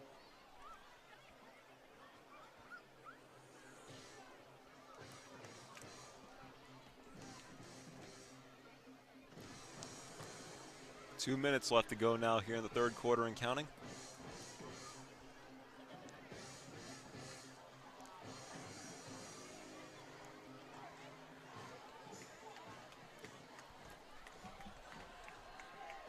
Four receivers out there again for Mohawk. Fadden hands it off here to Stratton. Stratton breaks free. Stratton going to the end zone. And he is going to be in for a touchdown. Or actually, wait. And they're going to say he's just a yard short right there. From here, it looked like the ball just got across where he went down. And it looks like a Mohawk player is down. While I take a look at him, we'll take a break. Back after this. A better night's sleep starts at sleep. Well, they're saying that they did. You could see, if you look. Nope. Third down. And that's good position for Coach Slopek and his Tiger defense. There's another Bulldog down on the field. So we'll be back after this quick message from our sponsors and pay a couple bills. The ins and outs of everyday. I'd like to thank Andrew Gilley, a wonderful senior here at Meadow Ridge, for giving us that information. Thank you, Andrew. He's part of the great soccer team. We have here had a huge win the other night in the black and orange game, as Mr. Rowan, the new athletic director, has implemented black and orange games, Jake, where every fall athlete tries to attend. They just went to the soccer game, right? Just to the soccer game. Had a couple hundred kids at the soccer game. It was wonderful to see. Love that. We're excited about it. They have golf. As you were a former golfer, I've never hit the ball in front of anybody because when I do, it usually goes far right anyways, or left, as Jake has played with me before. But there's going to be about 100-some kids, I believe, on Monday's golf course to cheer on the opening tee, because you really can't follow it. That is very true. We're going to go ahead and read off some scores here real quick while we'll watch a little bit of football here on our own end. Excuse me. At halftime, Austintown Fitch is losing to Hudson 7-0. Beginning in the third quarter, Cuyahoga Heights up 20-16 on Conneaut. From a little bit local, we got McDonald playing Champion up 34-0. McDonald is at halftime. Hubbard is up 42-0 on Brookfield. Lakeview and Springfield are tied, and a huge ball here from the quarterback goes incomplete. That was great coverage by the young Rozzi boy for Middle Ridge. There's been Rozzi's in this school system for about 14 years. Sure has. Little Jesse Rozzi made a good cut. Now Andrew Lloyd will come out to kick. Actually, wait, no, hold on. I think the offense is staying out there.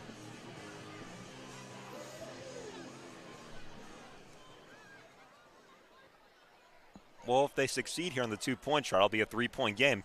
Why not? Bad lineup under center again.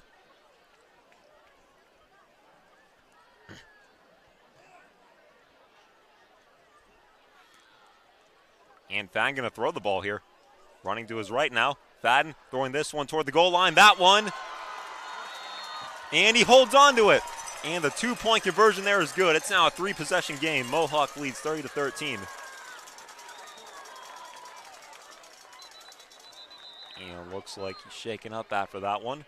So we'll take another break here while he gets looked at. Back after this. At Sheely's, give a little, get a lot. Now through September 6th, take 10% off participating vendors throughout the store. Or get $100 off a $1,000 purchase with a donation to Souls of Love. Cozy up with fireplace consoles that glow. Stretch out on comfy sofas or gather around a new dining group. Favorites like Smith Brothers, Decorist, Flex Steel, and Maven, all 10% off. and save on Sealy and Tempur-Pedic mattresses. The Labor Day event is on now. Sheely's, the best things in life happen at home.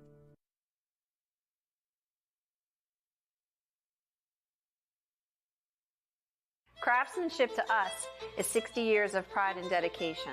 Passed down from generation to Give it to the home team. Let them get a free one.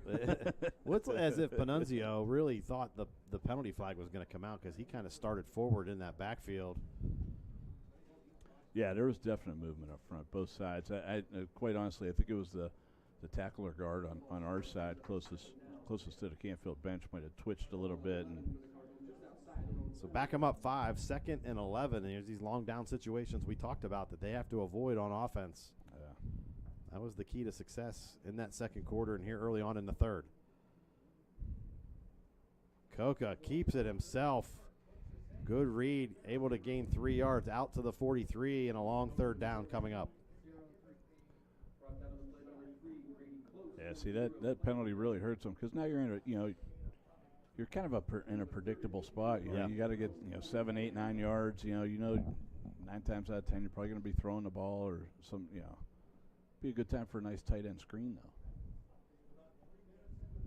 Get Shina involved. 9 minutes to go here in the third. Canfield with a 20-15 lead.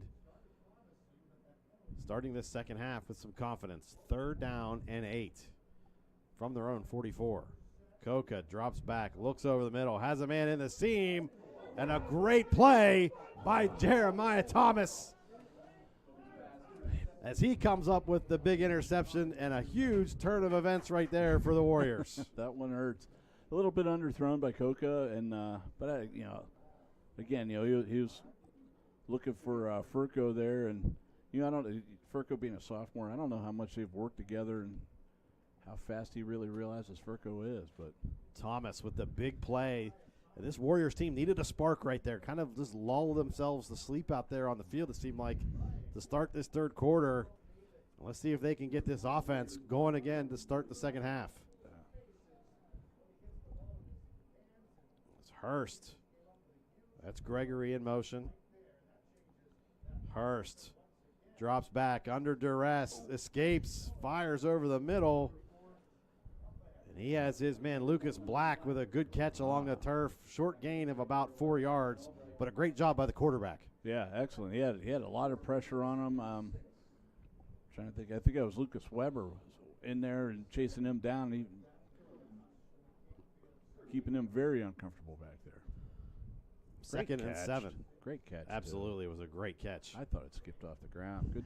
Good job getting his arms underneath there. Changing the pace up here are the Warriors on offense. 2 receivers near side. Hurst fires over. That's Thomas. That shows that he's now getting used to the speed and the hitting of the game. Right. So that's a big first down. And let's not forget, up front, man, the offensive line of the Rams is really starting to chug a little bit here. From Johnny Culp to Devin Robinson to J.J. Sudetic to Chase Moore, these guys are doing it. 8:54 remaining here in the ball game, and Mineral Ridge is giving Pymatuning Valley taste of their own medicine in a way here of just run, keep the ball in between I don't want to say in between the hashes, but keeping it away from the out of bounds, just letting that clock go, Damon. It's kind of funny because this was Coach Croston's whole game plan. Right. And it all has to finish hard here. Yeah. The Rams have to come out and start pounding the ball, and that's what they want to do. 2nd and 5 here for Mineral Ridge as the clock will tick underneath at 8 minutes by the time this play catches off. By the way, excuse me, I haven't moved the quarter to 4th yet, so it is the 4th quarter, contrary to popular belief. But it is 15-8 in favor of the Rams. Hand off to the left side is Holbrook. Up front. Nice little run there from Holbrook. I believe he's got the first down, Jake. He's got it. Says to be 1st and goal from the 10. Chains will move as our trusty chain gang. Now this, Jake, Ridge. you got 4 downs to get a touchdown. Knowing Coach Hake, that is what he's telling you. We got 4 downs. We need 3.5, 3.5, 3.5. Yep. Because that's in the end zone, buddy. It's good math. But you do. Thank you. I also was once a scholar back in my day. Did not attend Mineral Ridge though. 7:28 remaining here in the fourth quarter. We'll see the same formation. Bingham under center. There's a nice hole there. Holbrook finding his way, moving his feet, flag down, which I think might come back. Mineral Ridge is celebrating, but I don't believe that celebration will last very long, as we do have an injured Laker as well. So we have an injury, which we will cut away in a minute, but we will stick around to hear the call. Holding against the Mineral Ridge Rams. So once we come back from our break, and the young man has helped out here with what looks like another cramp as well, Mineral Ridge will move back. Want a new car? Yes. But have bad credit, no credit, negative equity, or bankruptcy? If you earn at least $500 a week, Ken Ganley Kia Boardman wants to say, And the penalty is going to be assessed on the kickoff, I believe.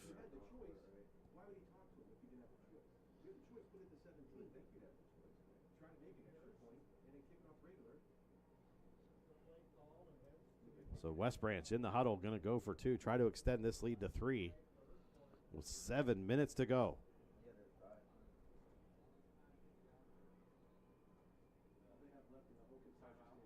We're going to get a timeout here as they're going to reset the play clock. Play clock down to 12. Big conversion right here. Yeah. That's Gregory in motion. Hurst keeps it himself straight up the middle, met at the line, and he's going to be denied right at the goal line.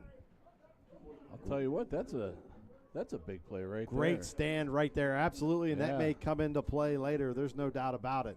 7 minutes to go here in the third. It's West Branch 21, Canfield 20. Back after this on YSN. No matter what time of year, it's always a great time to shop at Sheely's. Create the perfect home with a full lineup of Their last time out of the game here. Once again, coming off an injury, that's very frustrating as a coach. I could see it on Coach Croston's face here. So now, what you're facing is Mineral Ridge. You have to get some positive yardage here on first down. Just going after the end zone. Because listen, your game is you want to score a touchdown here. Yes. Yeah, you can really do a lot of damage here. I mean, you can do a lot of damage with a touchdown usually, but you can really kind of almost shut the lights off on the Lakers here with the touchdown, moving that ball in between. But like we were just mentioning at the break, those kickers for Mineral Ridge, they got to get the legs warm right now. You know, a field goal here also goes up 2 scores. It's not what you would prefer to do, Sure. but they put you up by 10, that's 2 scores. You know, in high school, the difference between high school and college, if you get a field goal many times, you're not real satisfied with the thing. But in high school, it's about possessions again. So it's about, like, you force them to have to change their game plan that was once pound, pound, pound, throw the outs to I got to throw now. Right. But the Rams have 4 downs. I believe that Coach Hake has all the intentions in the universe to use all 4. First down and goal, but it'll be first down and 13. There's Holbrook finds nice a hole. And down towards the 5-yard line will be Holbrook. And I believe Coach Hake's going to be very content running that clock down a little bit more. Because this is a big drive. Danny Mancherelli and Lucas Barber in there as well. I'm doubting whether is Brode even in the game right now, Coach? Devin's been taken off 3 times. He's in there, though. Yep. He's on his left inside linebacker position. And Wilrich brings him up. It's 2nd and 8 for the Rockets. Again, the Rockets without Josh Pazel, the leading receiver. Wilrich fakes it, throws on the far sideline. Ball caught by LaRosa, and look out. Hayes McCoy is about the last defender. Nope, now they got a chance. Ethan Leonard and Cam Conkle combined to bring him down. But 20, That's 10, Furco. 5, Furco, touchdown, Cardinals. Donnie Are Furco you showing off kidding that me? speed. That's Woo! Are you kidding me? showing off that state caliber speed there. Man, he made 2 moves and just ran through a couple arm tackles and gone. 2 big plays in a row there for Canfield. Goal line stand, kickoff return for a touchdown. Wow. Where'd he get that at? About the 21? I believe so, yes. About the 21-yard line, man.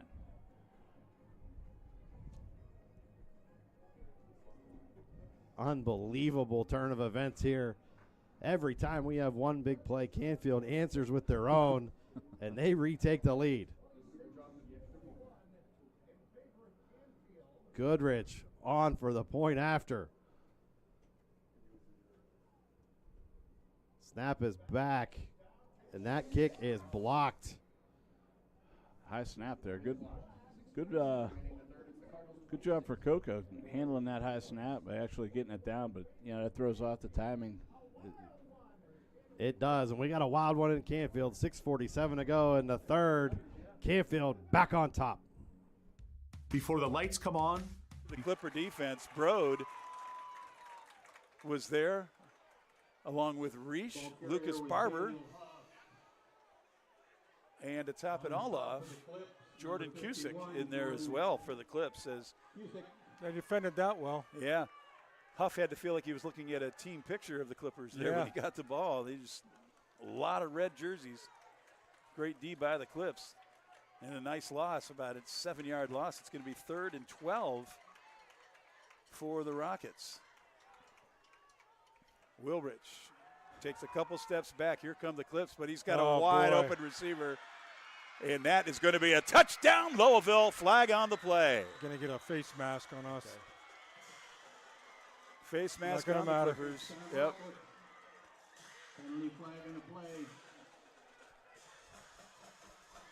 And the Rockets take the lead. We're right back from the Clips. The Clips held it for about 2 minutes. Well, you start at your own 40. Yeah, that helps. And they did it by passing. It certainly wasn't done by running. They threw the ball down the field. Now, all right, Coach, put your coaching hat on. Are you going to kick? Yeah. Or are you going to go for 2? Uh-huh. There's 9 minutes left. Yeah. Honestly, I'd go for 2 and I'd throw the ball. I'd roll Wilrich out. It's not there. Run it. Yep. Give him the option. Because you're good. Oh, that's not a dead ball. So it's 9:34 to go in the ball game, and they are going to go for it. No question there. Wilrich calls the play in the huddle, brings them up to the line. I'd like to know if that was LaRosa that caught the touchdown pass. I think it was, but again, couldn't make out the number. Ricky Wilrich takes the snap, rolls to the right. He's looking. Nobody there. Then he throws it behind. What a play. What a pass by Wilrich. What a pattern by LaRosa. It's like you can see him putting his hand up coming across He was the back. behind the play. Beautiful setup there. Nice play. They extended it long enough so LaRosa could come all the way over from the left split side where he was and just stayed behind the play. They had 2 other receivers in front of the play, and there was good coverage by the Clippers, but he escaped the back. Opener win for not only this Tiger team, but Coach Adam Slopek with his first year at the helm with the Tiger program. So the Tigers either win it here or we're going to overtime in week 1. Week 1 overtime is something I love. I love overtime, but I can tell you this Tiger team does not want overtime. They want Page to end it here. And the ball's back. Down. Page has it. Up. And it is no flag on the play. Flag is on the play. And the Tiger fan base, they're wondering. They're calling that on the Tigers. Illegal motion. Oh, boy.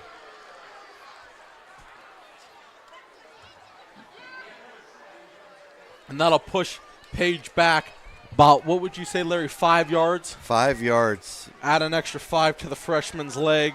I could tell you right now, these defenses have done such a great job. They haven't even had to bring the field goal unit out on that last one would have made it by 5 extra yards. He's just got to do the same thing he did there. Now there's a penalty on Lakeview. And Lakeview just reversed all their hard work. So now it's right back to where it was. What a game, ladies and gentlemen. What a game. The fans are on their feet. They're cheering. They're loud. And they're ready to see Page. Timeout, Lakeview. Game.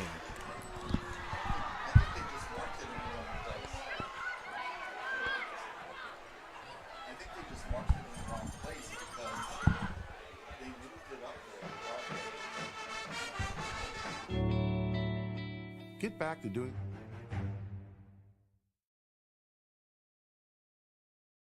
Craftsmanship to us is 60 years of pride and dedication. Passed down from generation to generation. The hardwood floors that your kids take their first steps on. The solid wood doors that you quietly close at night. The things we create day in and day out are the products that end up turning your house into a home. At Baird Brothers Fine Hardwoods, uncompromising quality and craftsmanship built our business. And it will keep us moving forward for generations to come. 10 minutes left to play here in the Shant. They cut deficit 10. Gio Mazak just got a second rushing touchdown tonight. That last one was from 27 yards out. And returner brought down here immediately. Great work by the kickoff team there from Neshannock.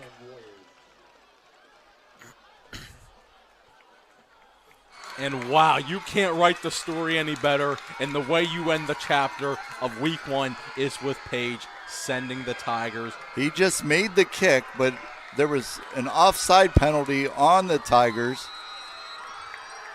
And wow.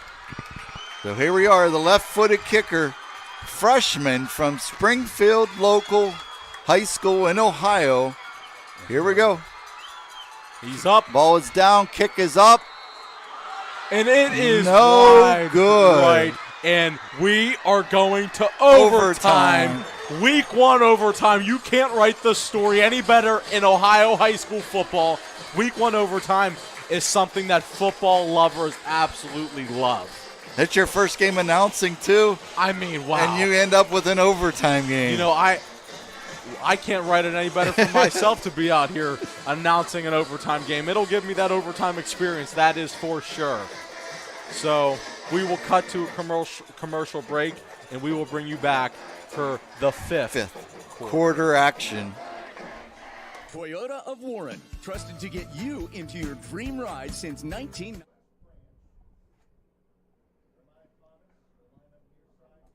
The Warriors, 1st and 10 at their own 34 as we go under 6 minutes here in the third quarter.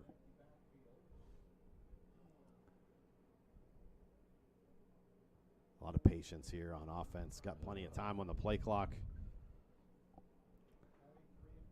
It's a pet peeve of mine. Run the play. I hate when they stop, look over to the sideline. Hurst burst up the middle across the 40, hit hard at the 44. And hold the phone. We have laundry on the field. Well, Joey Panunzio come up and make the tackle on that. A holding call is going to set the Warriors back 10. Ooh. One of the few mistakes we've seen so far for West Branch. Really a penalty-free game. Right. Don't jinx us. It really is a clean game overall, I think, Yeah. for both teams being week 1. Yeah. A couple offside calls, but really that's it. I mean, it's been pretty clean, pretty disciplined game. Yeah. I mean, I think these two teams come into this game knowing that, both are, this is a big game. They're both, very good teams, very good programs. And they gotta have their head on straight, in this one. Absolutely. And, just the concentration level's a little higher than maybe some other games. Yep. Yeah, I think we had a couple face masks earlier, but Yeah. But them, you get in them gang tackles, you're just, it happens. Couple finals here. Lake 49, South Range 13. Lisbon 49, Newton Falls 17. Crestview blanking Western Reserve 34-0. Boardman 28-15 over Twinsburg. That's a fourth quarter score.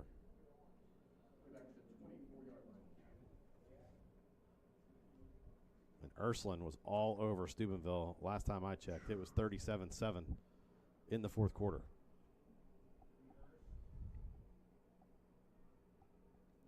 First down, swing pass out to Thomas in space, eludes two tacklers, but great job by this Canfield defense to string the speedster out. Bryce Roberts there to knock him out of bounds. Him and Adam Christie there all over that play. And that play's worked well for them in the first half. It has. Canfield's done a great job of adjusting to that play, too. Yeah. Trying to contain Thomas out in space. Not an easy task. No. 2nd and 16 from the 28. Hurst quickly out to Thomas. Miscommunication almost was a disaster. As that's Bryce Roberts that almost came up with the pick. Yeah, he threw that before he was even turned around looking for it. It's a good defensive stance here for Canfield. Absolutely, and the crowd really feeling its big third down play, 3rd and 16. Hurst back to throw, off his back foot in traffic. Gregory picked off. Picked off. Albrecht out in space, got blockers across the 30, cuts back, still alive. And he's taken down at the 29, and this defense comes through once again with the big interception. He was targeting his big man there, Gavin Gregory, and the little ball, he got hit right as he was going to make the catch. Albrecht was in the right spot. He's taken to the outside, and he is taken down by number 7, Callan Cunningham of the Lakeview Bulldogs. And Cunningham, he's a kid we've heard all night. We've heard his name called. We've heard Weimer's name called. 2 guys that lead their team with energy.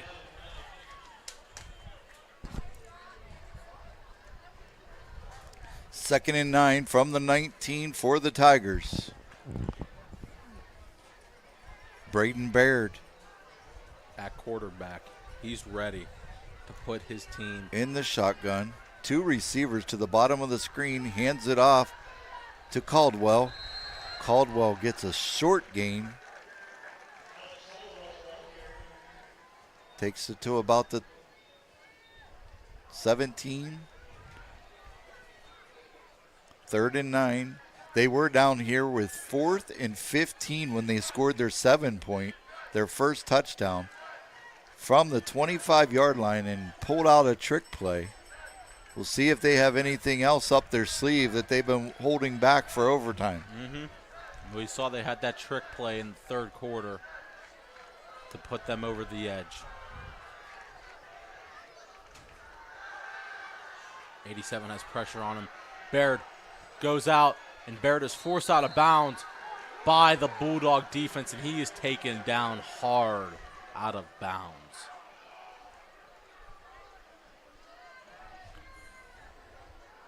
Brings up 4th down. And you could see we got Page coming back on the field. He is looking to get revenge for these last 2 missed kicks. The left-footed kicker from the Springfield Tigers. Ball was put down at the 25. And Baird is lining up to kick. You can see he's got that little extra kick right now. Timeout, Tigers.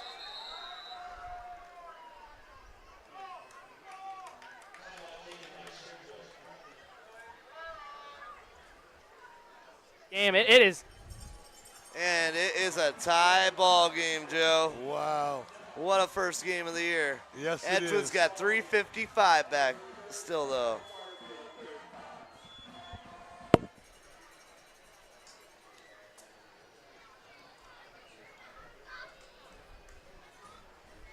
Looks to have 11 men on the field.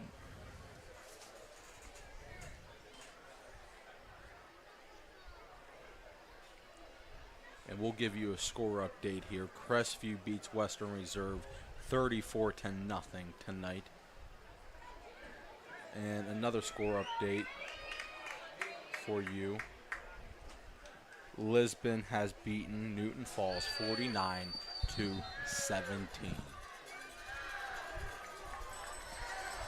All right. Grady Page in for the kick. Placeholders, Matt Weimer. And you could hear this stadium. These fans are going crazy. Page. Snap is back. Kick is up. No good. That's not going to make it. So it's tied up at 7. Now Lakeview gets their chance at the other end of the field. And you got to give it to Page. He's a freshman. First high school game. Props to the kid.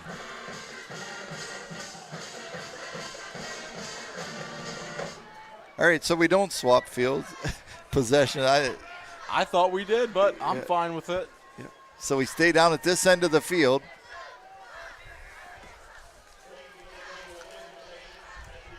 (7-7) Lakeview's ball. See if the Tigers defense can hold up. These guys have held up all game. It's been a tough battle, tug of war for the defenses as they've held both offenses to only 7 points apiece. And that is Angle. He's running up the middle, and that is a name that we were calling early in the game, ladies and gentlemen. Alex Angle. He looks to be getting stronger as the game goes on. The same with Caldwell from the Tigers. 7-7, first overtime here from Springfield Tigers Stadium.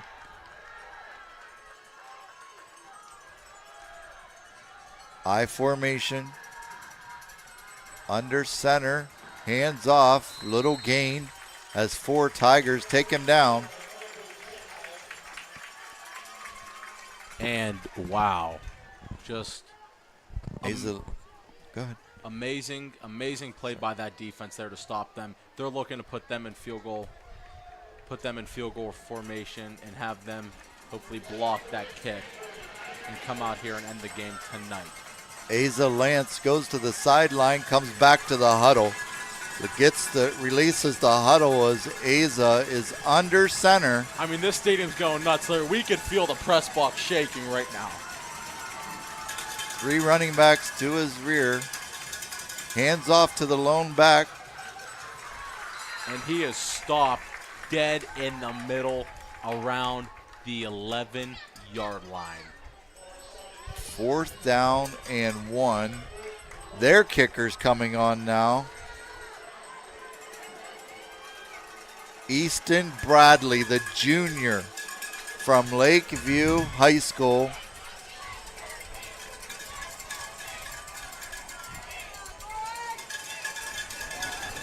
And here we go, ladies and gentlemen.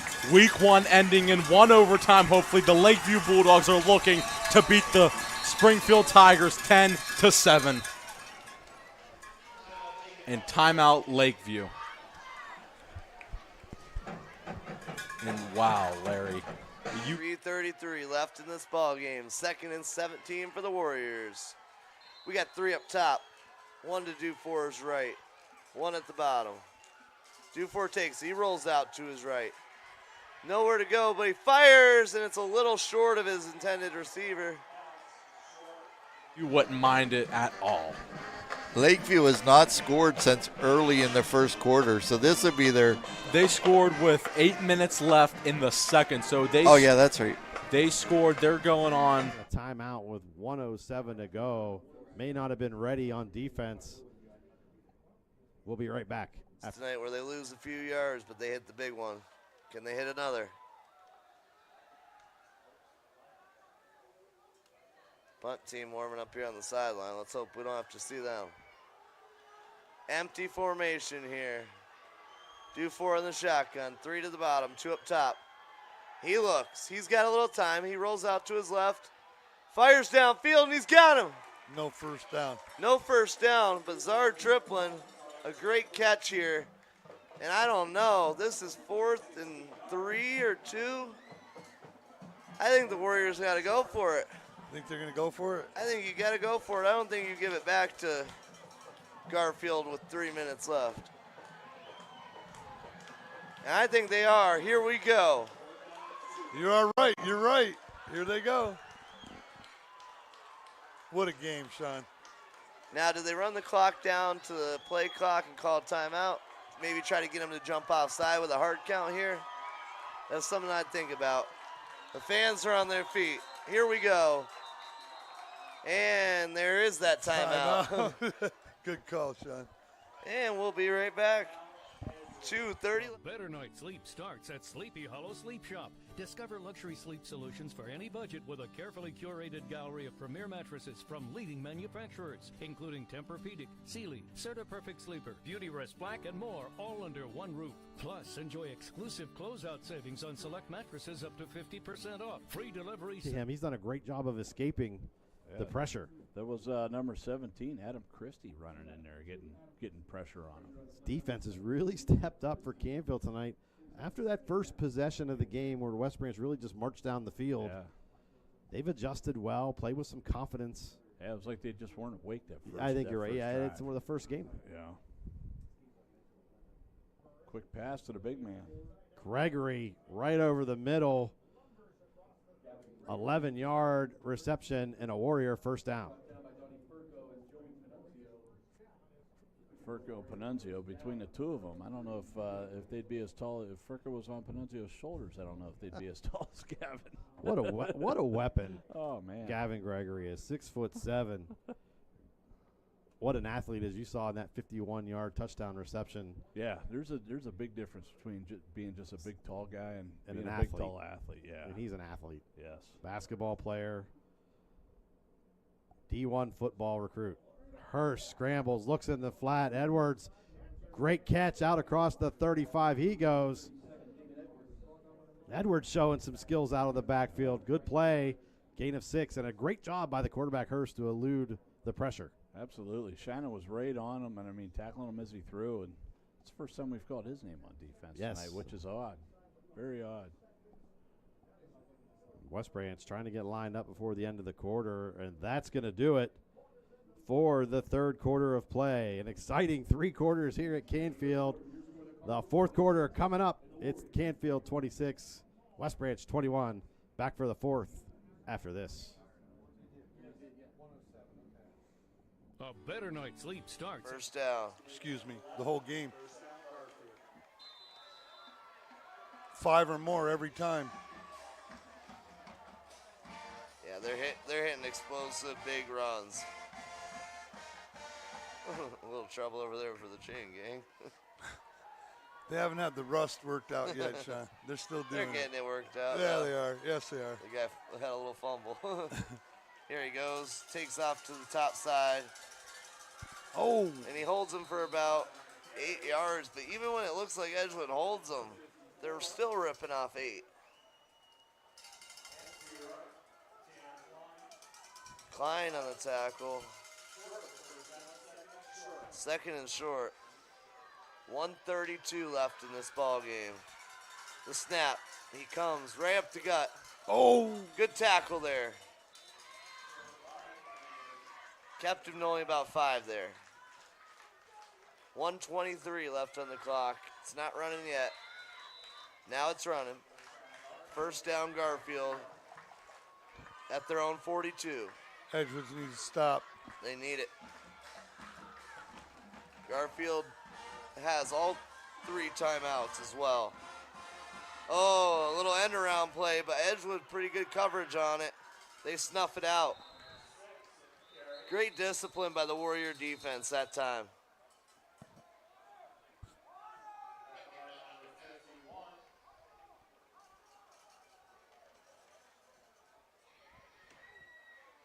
.59 seconds left in this one. 35 all.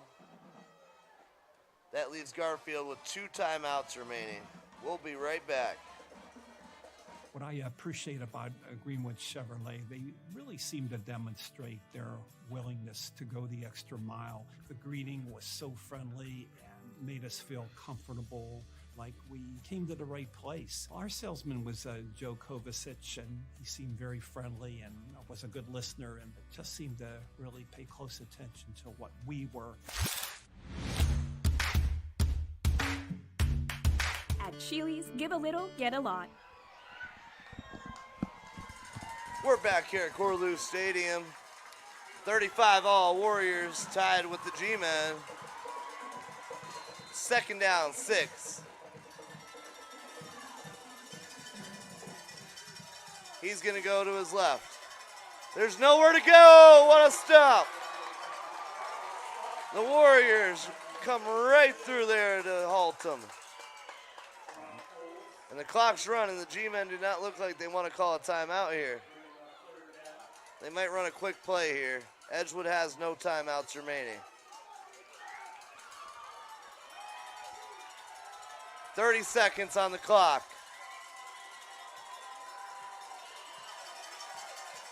The G-men seem content here. Uh-oh! Fumble. Bad snap. Nowhere to go. He's finding somewhere to go, but he's going to lose about 5-10 yards on that. I'm alive here.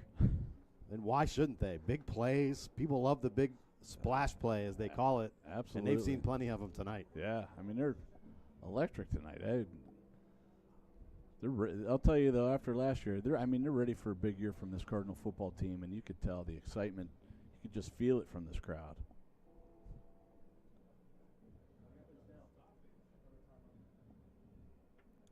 Like an official's timeout on the field. Gives us the time to check some scores. And a real wild one in New Middletown. Lakeview over Springfield, 10-7. That's a final in overtime. Wow. So a field goal in overtime wins it for the Bulldogs.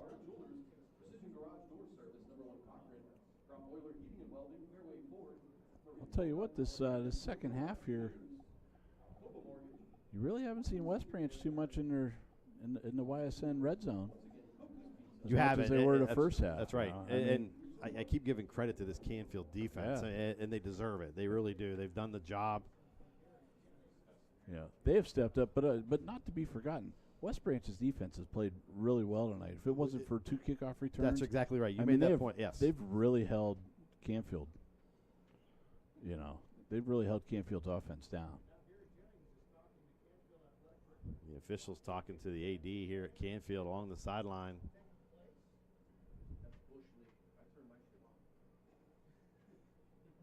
Marys.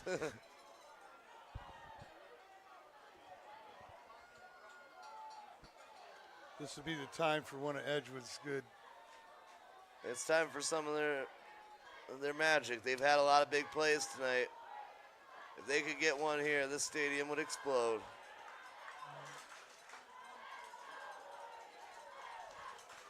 But how about this, Joe? First game back. This is what high school football is all about. Right. Friday night lights, tie game, 4 seconds left. Couldn't ask for any more. No, we couldn't.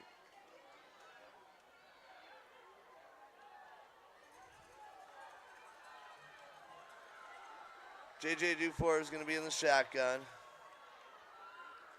Jalen Pope is going to be to his right. All receivers to the top.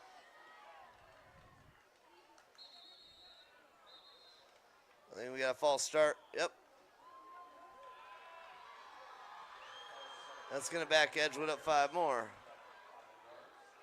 I don't think we do a 10-second runoff like the NFL, so we'll have one more play. All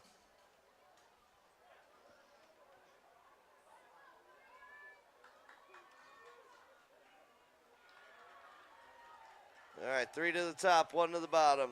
J.J. Dufour ready to take the snap.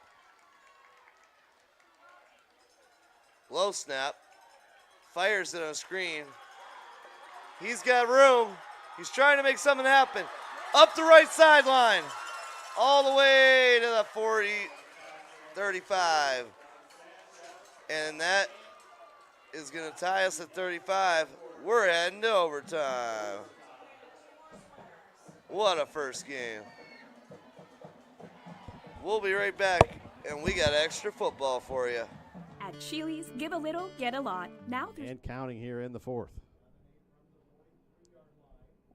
Hurst fakes the handoff, rolls left, plenty of space in front of him. He decides to heave it downfield. Got a man, and he hauls it in. Number 3 for Grady Close. What a grab. With a big-time catch. Down to the 10, 33 yards on the reception. Well, there's your big play for West Branch. Great grab, though. I mean, he jumped up. He's on the sideline, twisted around to make that catch. Quickly. Hurst to the corner. Gregory over his head. 2nd down coming up. Looking for the big man in the corner there. Trying to catch Canfield sleeping there a little bit.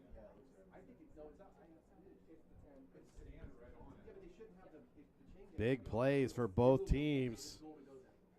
And West Branch trying to capitalize on one right now to retake this lead. I tell you what, Craig, this is the kind of game you want with two great programs, storied programs in the area, West Branch and Canfield, to start the season. You couldn't ask for a better football game. No, absolutely not. I mean, I'd venture to say, too, just perennial power teams. Hurst over the middle's got his man. That's Edwards. And he's brought down inside the 1 yard line. Well, he tried to sneak in there at the end for the tackle. Edwards does a great job of getting open. 6'2", 220 out of the backfield. Nice hands as well. Yeah. Nice athlete. Big, tough, strong kid, too. I mean, you could tell he ain't afraid of contact. When you go to tackle him, he's going to put a hit on you. That's right. That's right. We're under 10 minutes to go. West Branch letting this play clock tick down. Just a good smash mouth football player. I like that. Yep. You don't see too many. You don't see that too much anymore. Say it. So you got to think they got 2 downs here to get 2 yards, and they're going to talk about it. We'll step aside and talk about it as well. Back after this. The environment in the hospital can be very intense for a patient. Being able to put a smile on their face brightens up my day. I go to Youngstown State University, and my passion is nursing. What I love about studying nursing is that it takes you out of the classroom and into the lab. It's really hands-on. The professors here push you to be your absolute best, so if you want it, you got to work hard for it. I am so excited about my future. I'm Shantiana, and I am why I'm proud. There are 4 members of GoldenStringRadio.org that works for your sports network. Super Dave, Kristen, Scotty, and myself. And if you love our work at Golden String, Isle, and Purple Cat, you are going to love the soon-to-be open Gaba Camp out at Farmer Casey's Ranch in Coatesville Township. It has all the nice, beautiful scenery, will feature cabins, and a whole lot of other great outdoor stuff. I'm Radar Pavlov, and my sports network is your sports network. The Links at Firestone Farms is the area's premier golf course and provides a great test for golfers of all ages. Enjoy playing 18 holes on our signature Link-style layout. Stop in our fully stocked golf shop or fine-tune your game at our practice facility. The Links has everything you need to take your game to the next level. After the round, stop up at our on-site sports bar, located on the 2nd floor of the clubhouse, located in Columbia.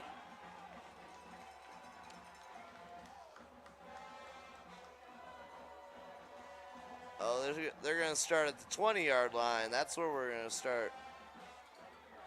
25, Sean. Oh, no, 20. They got it You're at right. the 20. You're right. We heard 25 up here, but apparently we're going to start at the 20.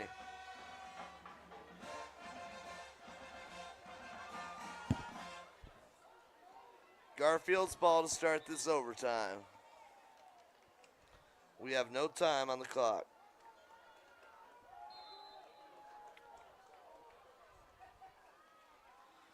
Takes it, goes up the left side. He's got a good little gain of about 4 or 5 yards.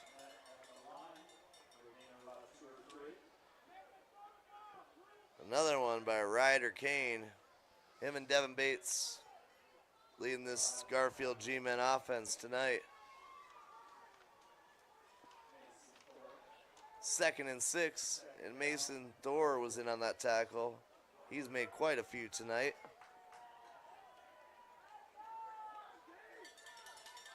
Here's the snap. He comes up the middle. And he's powering forward. All the way down to about the 6 or 7 yard line. Has no choice, really. He has to accept it. Right. But you're giving this offense 2 more tries. Yeah. That's the tough part. And space. Yeah, I mean, as well. There's a lot to that. That's right. And as well as they've thrown the ball tonight. Well, it gives you more options in the playbook, too, with the Yeah. space that you're being provided. Yeah. 3rd and goal from the 12. They backed them up 10. Hurst scrambles under pressure, and he's brought down.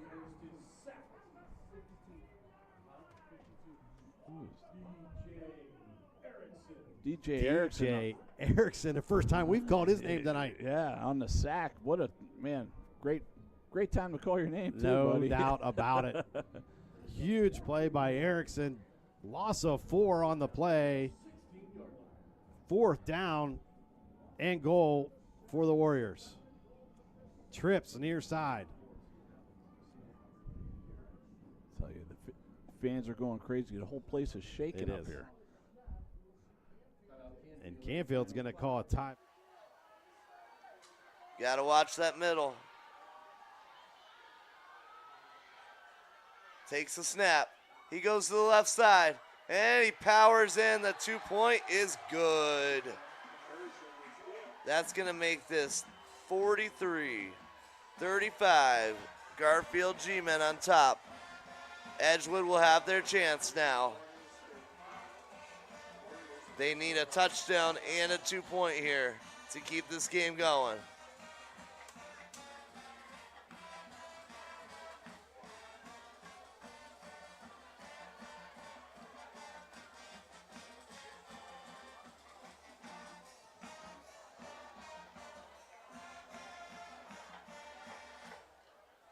Love is.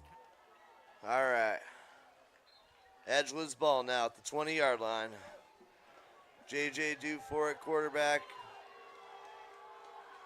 Jalen Pope to his right. 3 on the bottom, 1 up top. He takes a snap, rolls out to his right. He's looking to run. There's nowhere to go. He's sacked back at the 29-yard line.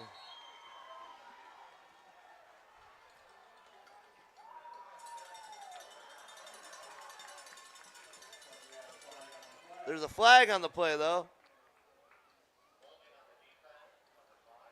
Holding on the defense, we're hearing. That's going to give Edgewood an automatic first down. That's going to be 1st and 5 for Edgewood now.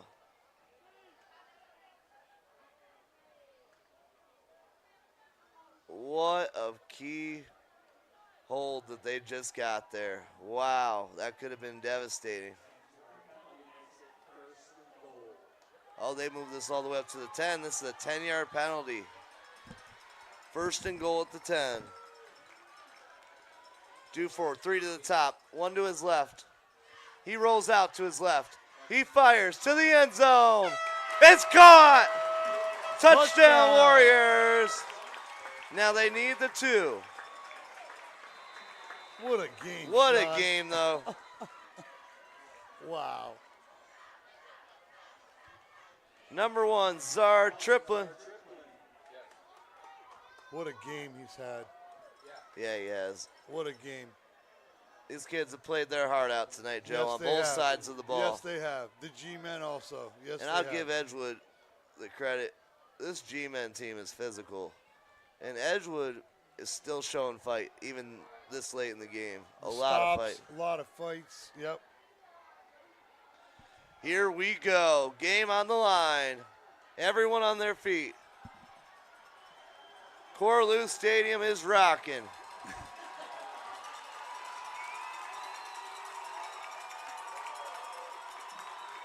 He's got 3 to the bottom, 1 to the top. Dufour takes the snap here. He rolls out to his right. He fires. He got him. Tie game. What a catch. Devin Sanchez ties it. We got double overtime here. Oh my. No hurry here for Canfield. 2 timeouts left for West Branch.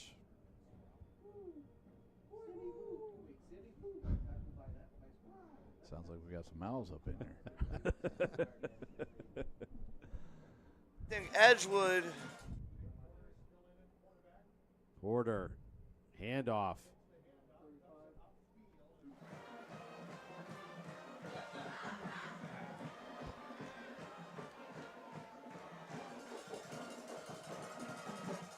They do.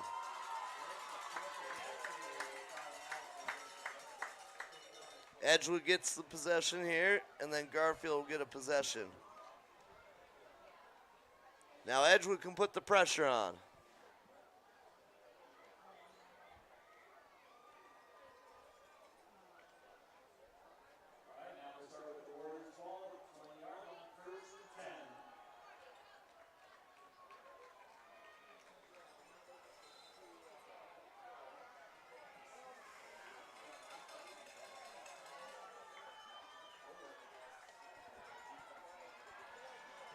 Dufour in the shotgun. He's got Pope to his right. 3 on the bottom, 1 to the top. Man in motion. Dufour's going to keep it, though. He's got an open lane to the 5. And that sneak fooled everybody on Garfield. JJ's having one heck of a game. JJ is having a great game, Joe. You're absolutely right. The whole Edgewood Warrior team has been so resilient tonight. They will not die.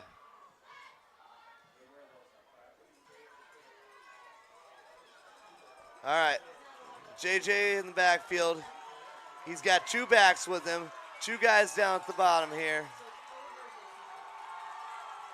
It's a handoff. He's up the middle, and he's in! Joe Pope, touchdown. Warriors, 49-43. Oh, my. Wow. And now Edgewood can really put the pressure on if they can get this 2.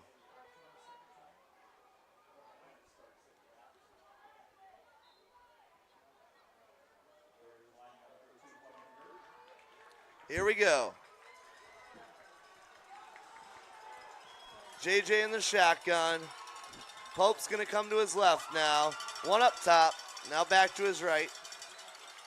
3 on the bottom. Dufour rolls out to his left. He's under pressure. Can he get to the pylon? Is he in? Touchdown. He's in. He got the 2. Extra point. What a play by JJ Dufour. Diving for the pylon to get the 2. 51-43 Warriors.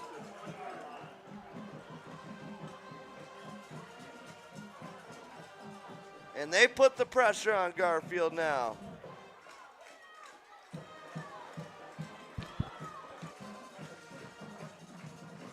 I'll tell you, if you told me before this game. Gain of 14, and more importantly, another set of downs. Yep. Cardinal first down, and I'll tell you what, I mean, Porter's just showing some maturity. I mean, he could have threw the ball, decided to pull it down, not risk the incomplete pass, keep that clock running, and I'll tell you what, showing some wheels there that I'm not accustomed to seeing in a Porter. His dad, Mark, if you're listening, I'm sorry, buddy. You weren't the most fleet of foot, but good, tough player, and DJ's playing just like his dad in the toughness category. Porter, handoff, Hoot, out over the 40, drags defenders down to the 35, and a penalty flag comes flying in. It's going to be a holding call. Yeah. I was hoping for an inadvertent face mask, but I believe you're probably right. I'd say the long runs by Porter after he dropped, it's still a credit to the offensive line. They're holding their blocks, giving him time to read what he wants to do. He sees daylight, and he takes advantage of it. Yeah, and I mean, and they're making him a nice pocket where he can step up and run the ball out of there. So this is going to back him up 10. 4:33 to go here in the 4th, and a winding clock. And the 2. Nykirk, it goes right to Bates, though. And Bates does not get it. Is the ball out? Is the ball out? They're claiming Edgewood's got it. What do the refs say? Are they? I think they're marking him down. Oh, Garfield with a scare there. The Warriors. I don't know. I think the fans might have stormed the field if they would have knocked that ball out right there and got it. I wouldn't blame them if they did anyway at some point. 2nd down and 5. 2nd and goal at the 5, I should say. Snap. Bates goes to his right. He cuts up. He doesn't get it. 3rd and goal. He got stuffed. He got about 1 or 2 there. I think they're at the 3. They are.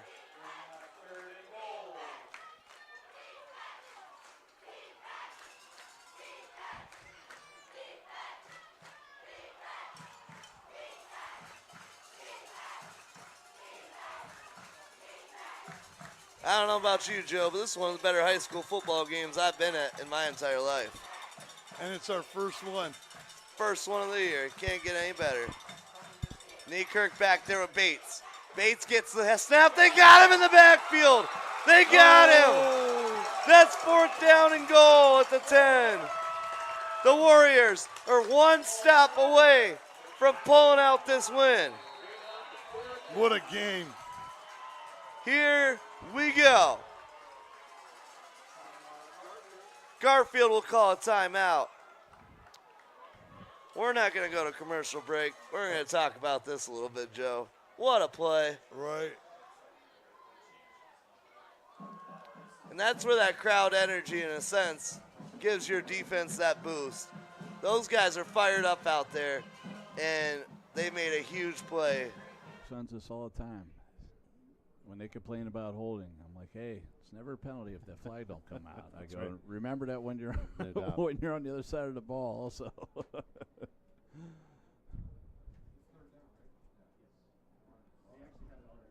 Third and long for Canfield. Handoff, Hoot up the middle. Pretty conservative play call. Wise decision. West Branch is quickly going to call timeout as 4th and 11 upcoming for the Cardinals. Here come the Warriors in their set. Here come the G-Men. Let's get it. The entire stadium is on their feet for this play. Place is going 10 yards crazy. to go.